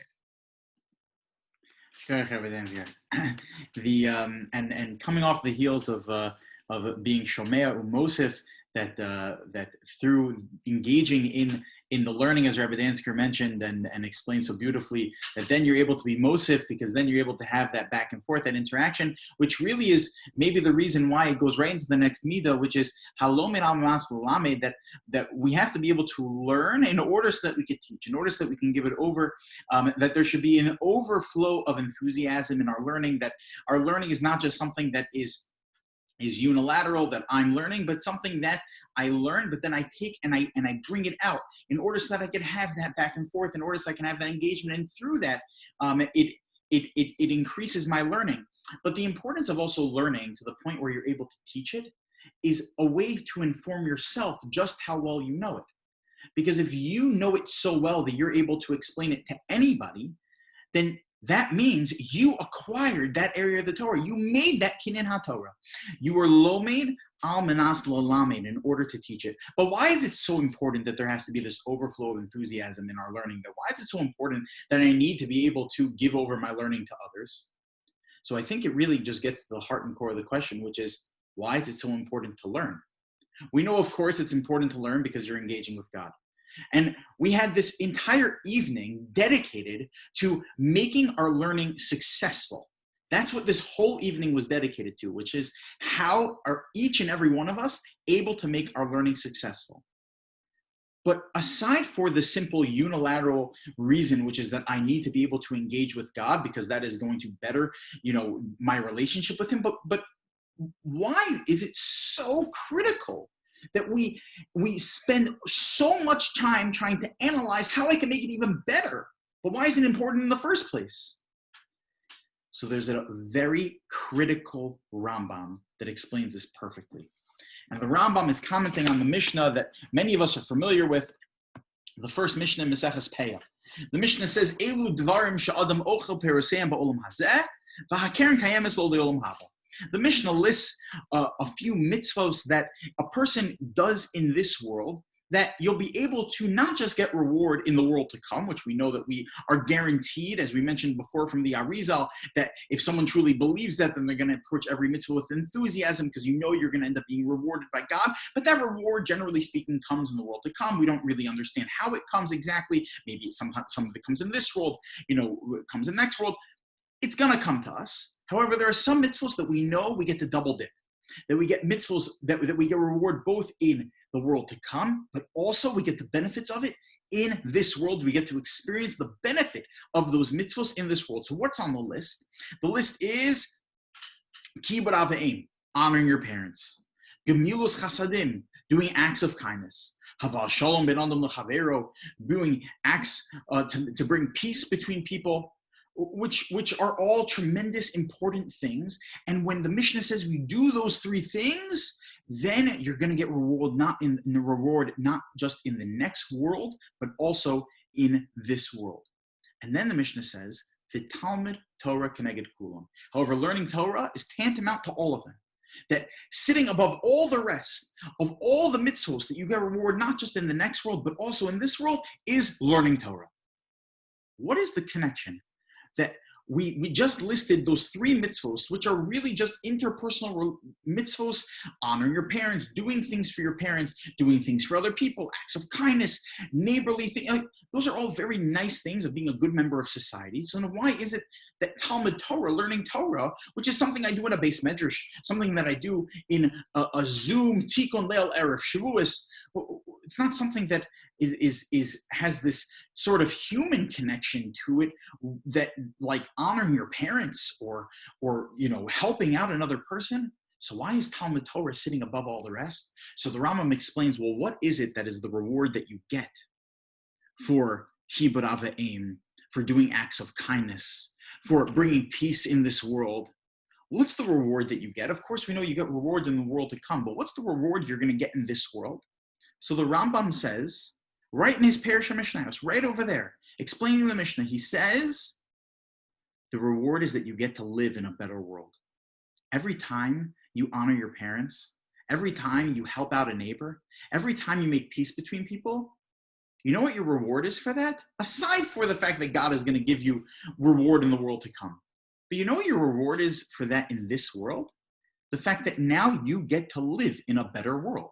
You get to experience a better world because you helped other people. And therefore, that is going to create a ripple effect of other people bringing happiness and kindness and good things to their neighbors and to their friends and to their parents.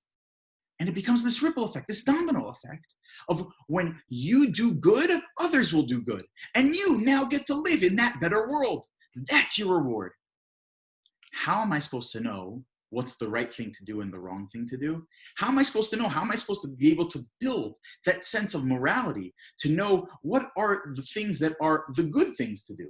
What are the things, how can I help my neighbors and my friends and my parents in the best, most honest and pure way possible? The answer is through learning Torah. That when one learns Torah, it informs their entire being into creating a sense of true morality, a sense of true ethics, of doing good, of being a good person. Through learning Torah, it has that kind of a change, that kind of an effect. So then why is it that I need to have this overpour of enthusiasm in learning Torah? Because when I learn Torah, and then I get to share it with other people, so now I just doubled everything. It's unquantifiable what I just did. Because now not only did I help a friend, but I helped the friend become a better person, who then they are going to have the Torah to inform their lives, who are then going to be able to help other people's, and it just continues on and on and on. Tonight, where we had this kind of a group discussion like this, of being able to make the most out of your Torah learning, you know what we did for each other? We just set ourselves up for success, not just to become people that know a lot of Torah, not just to become people that have the ability to engage in Torah in a successful way. We just set each other up to be able to become good people in order to make this world a better place. And that, God willing, is going to be our reward. Rabbi Gopolsky. Okay, I know a lot of people think that we are running late. It is not the case, because we knew in advance that we were going to make it, it would require 4 hours. But we were afraid that if we announced it 8 to 12, that people wouldn't necessarily be around. So we decided to make it call 8 to 11, and for a little over, but really we're not 7 minutes late.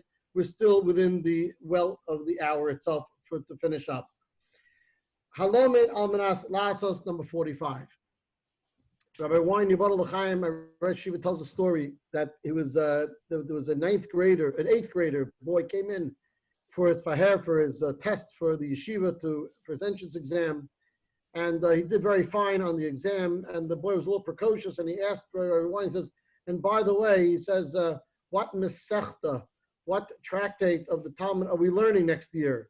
So Rabbi Wein said to him, he said, Baba Basra. He says, oh, Baba Basra. He says, oh, I learned that one already. We're talking about a 13-year-old. I learned it already. Do we really know it? Do we really know it?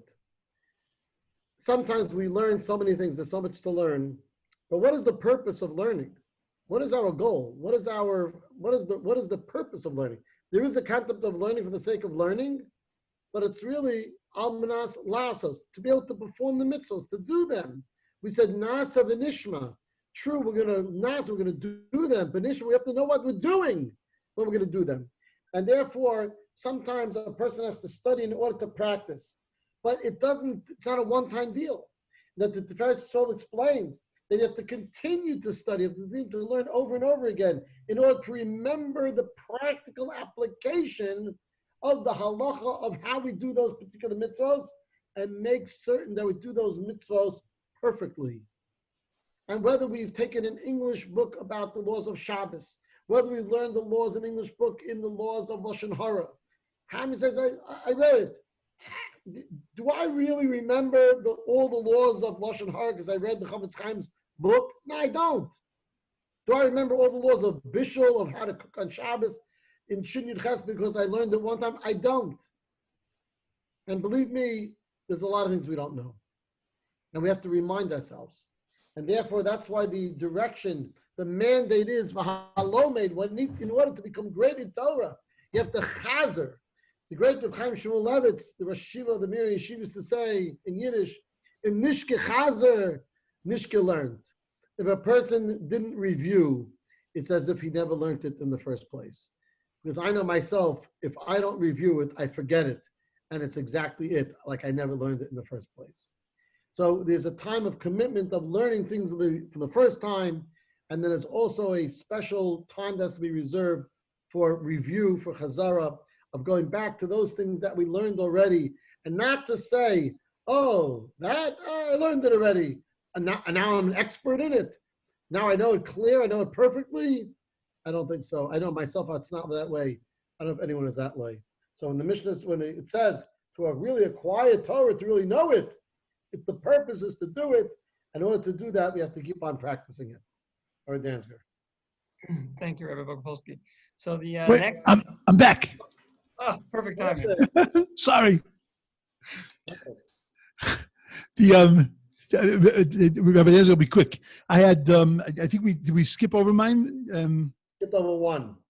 Skipped over one, right? Shoulder Meshiv. So Shoulder Meshiv is asking and answering. Very quickly, Shoulder Meshiv is all about the reason why asking and answering is an important way of learning. We do it at the Pesach Seder. It's the whole way that we study. It's the way we study in the Gemara. They ask a question, they give an answer, they flesh things out. First is to realize that there's no blind faith. We don't just take things without thinking. The second is that we show when we ask questions, we care about our subject. The third thing is we take nothing for granted. And the fourth is that we're thinking, that we're asking questions, we're thinking, and we show that we actually care about the material that we're learning. You know, it's interesting about Jews, we say that we always answer a question with a question. And the reason is because we're diggers, but we're confident diggers. So if you ask me a question, I'm happy to go even deeper than that. And let's dig even further. Let's dig even further. And that's why we answer questions with questions. Okay, I have about another 20 minutes on this subject, but I'm not going to deal with it now. And then my last one for the night, which is number 46, which is Machkim es Rabo, is very, very simple. Why is this an important midah? To make your teacher smart, because an important midah is when you're learning, is to desire learning, be eager in your learning. And when you're eager in your learning, then you give your Rebbe, you give him tremendous strength. You make him wise. You make him push himself. You know, a Rebbe thinks he's teaching students that don't care, so then he puts limited energy into it. A Rebbe's teaching students that are sitting there, 41 of them are sitting there at 9, what is it? It's 11, 12 at night. You know, it gives a lot of energy to the teacher. I think that what people don't realize when they're students and they're not teachers, they don't understand what a teacher goes through. And what a teacher is looking for. A teacher is looking for students that love to learn and that are eager and that cut their eyes open and that are just into what's being said because they're just thirsty for knowledge. That's what this midah is. Machkim es Rabo, make your Rebbe smart. You know, you make him smart. You don't make him smart by challenging him because that's sometimes obnoxious. The way you make him smart is by loving to learn, by being there, showing up. Being there with eagerness, with excitement, with enthusiasm. And that gives a Rebbe such koyach, such energy, that he is able to then impart that over to his students. And with that, I pass it over to Rabbi Danziger. Excuse me, 1 second, Rabbi Vogelanter. On that one, you should go on for on and on and on and on. Yeah, right. Chayvas hatalmidim. What is the obligation of a student to be a good learner? There are books written about that.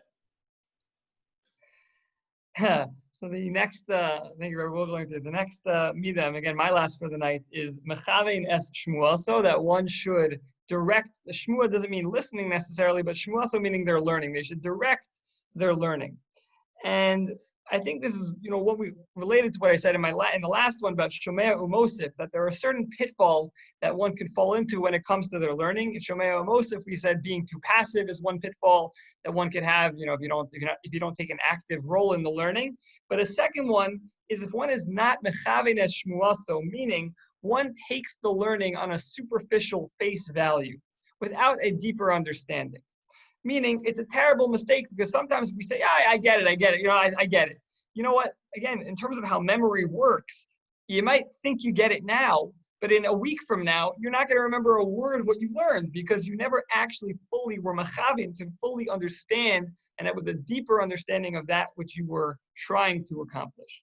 Now, granted, there are certain limudim, there are certain types of learning that are more geared towards a quote-unquote more superficial understanding. For example, Daf Yomi. Now, I'm not at all, chas v'shalom, minimizing Daf Yomi, and I'm extremely, extremely envious and amazed at anyone who can keep up with Daf Yomi. It is something, I always make a joke that at the Siyam HaShas, I make a Siyam on the first Daf of every Masechta, right? Because it's so hard to keep up. It's an amazing thing. But Daf Yomi, by definition, certain blot of Gemara are meant to be sat on for weeks. They're meant to be. And you can't do that if you're doing Daf Yomi because you get a day. Sometimes if you're doing, you get an hour with a shir. So I think that the idea is that even if one is learning a limud, like Daf Yomi or something of the like that doesn't have the luxury to go more in depth, what you at least need to do is recognize that which you are not understanding, meaning understand where there is room to get that depth. Okay, this time around, I'm not going to get it. But I need to be mechavein my learning to know that, okay, my goal is not to get that deep understanding right now, but where should that deep understanding be? At least to understand the flow of the Gemara, not to move on until you at least understand what is the superficial part that I should understand, as opposed to just saying, okay, I ran through the daf, I ran through my learning, I ran through my Mishna Yomi, I ran through my Mishnah Berurah Yomi, and I did it, I check off the box, but at least to know what am I supposed to be understanding here, and what am I going to come back to later, so that I can fully, to fully ingrain that into the learning, and ultimately be kona it in a much deeper way in the coming time. Rabbi Reich. Yeshkoach, Rabbi Danziger. And as we approach the 48th of the 48 Kinyane Torah, the 48 ways to acquire Torah. As we approach the last one, I really want to just, before we get to it, just really thank the Rabbanim. Because, Rabbi Bogopolsky, Rabbi Vogelanter, and Rabbi Danziger, I'm speaking directly, to you now, if I can. It was something that really touched me, that throughout the session tonight, all of you were so keen on making sure that whenever you were referencing something that was similar to something that someone already discussed, you made sure to say that, and this is something that Rabbi Vogelanter touched on earlier. This is something that Rabbi Bogopolsky touched on earlier, something Rabbi Danziger touched on earlier. And when you mentioned my name, it was unnecessary, at least from my perspective, but something that was really humbling and something that was very meaningful, because it showed that you cared, and it showed that you cared what each and every one of us had to say. And the last midah of the 49th midos, the Omer Davar B'Shem Omro, of quoting of the importance of giving credit where credit is due.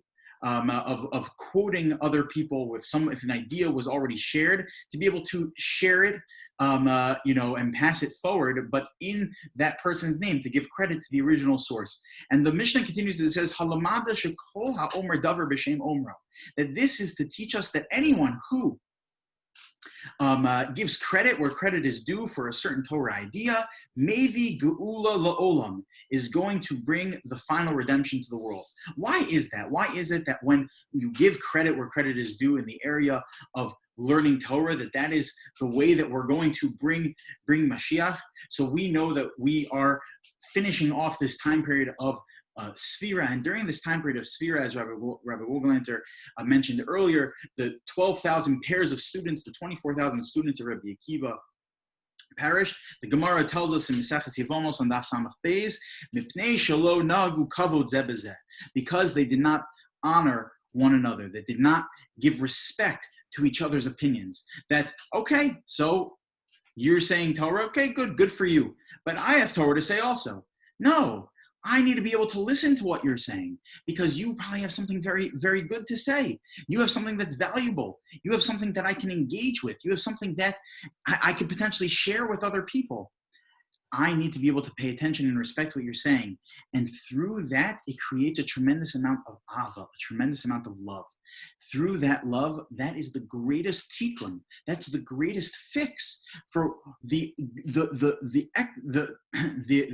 exile that we're experiencing.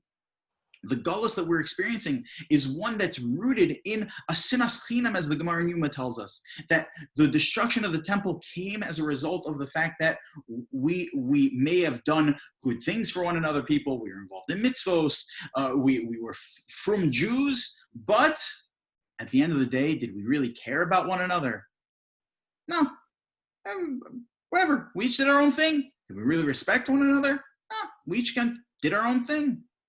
But when we give credit to where credit is due and then we pass that Torah forward, it is the greatest expression of Ava. As we spoke about before, that learning Torah and teaching Torah is really the greatest thing that you could do for a person, because you're making yourself a better person. You're giving the tools to another person to make them into better people. And when you do it by giving credit, that is the greatest form of Ava, because you are basically saying, I care so much about the things that you have to say that I want to be able to share it with other people. Rabbi Wogelanter, I think that now that we've wrapped up the 48 Kenyane Torah, now we're turning to you for some last words as we enter into SHULS. I got one word to take the whole night, sum it up into one thing. Keep on climbing. The 48 ways are all about climbing towards Torah, climbing towards Sinai, climbing towards the mountain, climbing towards God. That's what we have to take away from tonight, that there are so many different things we need to put in our backpacks to climb. We got to hone them, we got to tone them, we got to fine tune them, and we got to, most importantly, just keep climbing. I give everybody a bracha that when on our own, we are each plugging in to Klal Yisrael. Whether we make it up all night, whether we learn for a while on Shavuos, it don't matter. But that we plug into Klal Yisrael and we feel, as you're learning, stop and think. What is everybody else doing tonight? They're learning Torah. I can feel them. I can see them. Look up at the moon. You know that the cute kid stuff or, romantic stuff. We're looking at the same moon. Do it. Look at the moon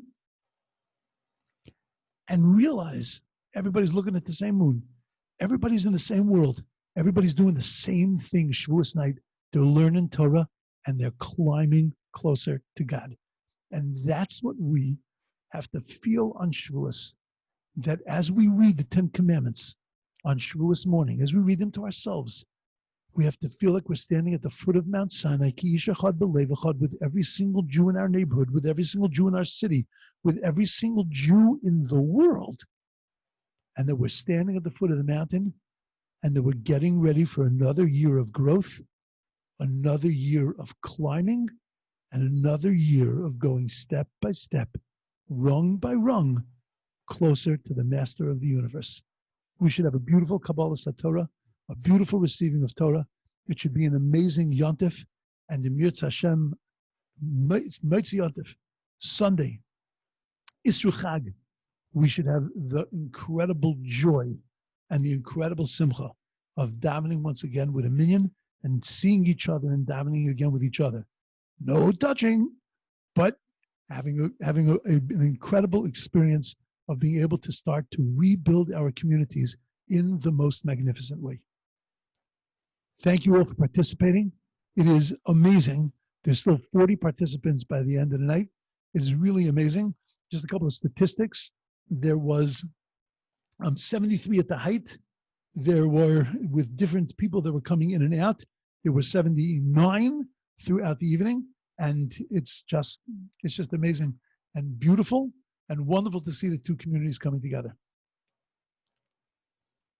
Thank everyone. So I just have to tell you, when I'm sitting here and talking, I see the picture of Rabbi Reich, Rabbi Danziger, and Rabbi Bogopolsky in front of me. Those are the three pictures in front of me. I feel like I'm in a bezdin. Mutterloch. You're good. Thank you. Good night, everyone. It was wonderful to see everybody. Thank you. Thank you nice to see so you. much. This was great. Thank It was great. Thank you. It was well worth staying up for. Baruch Hashem. Thank you, Rabbi. Rabbi Reich, it'll be available on It will be available on YouTube. And it will be sent out.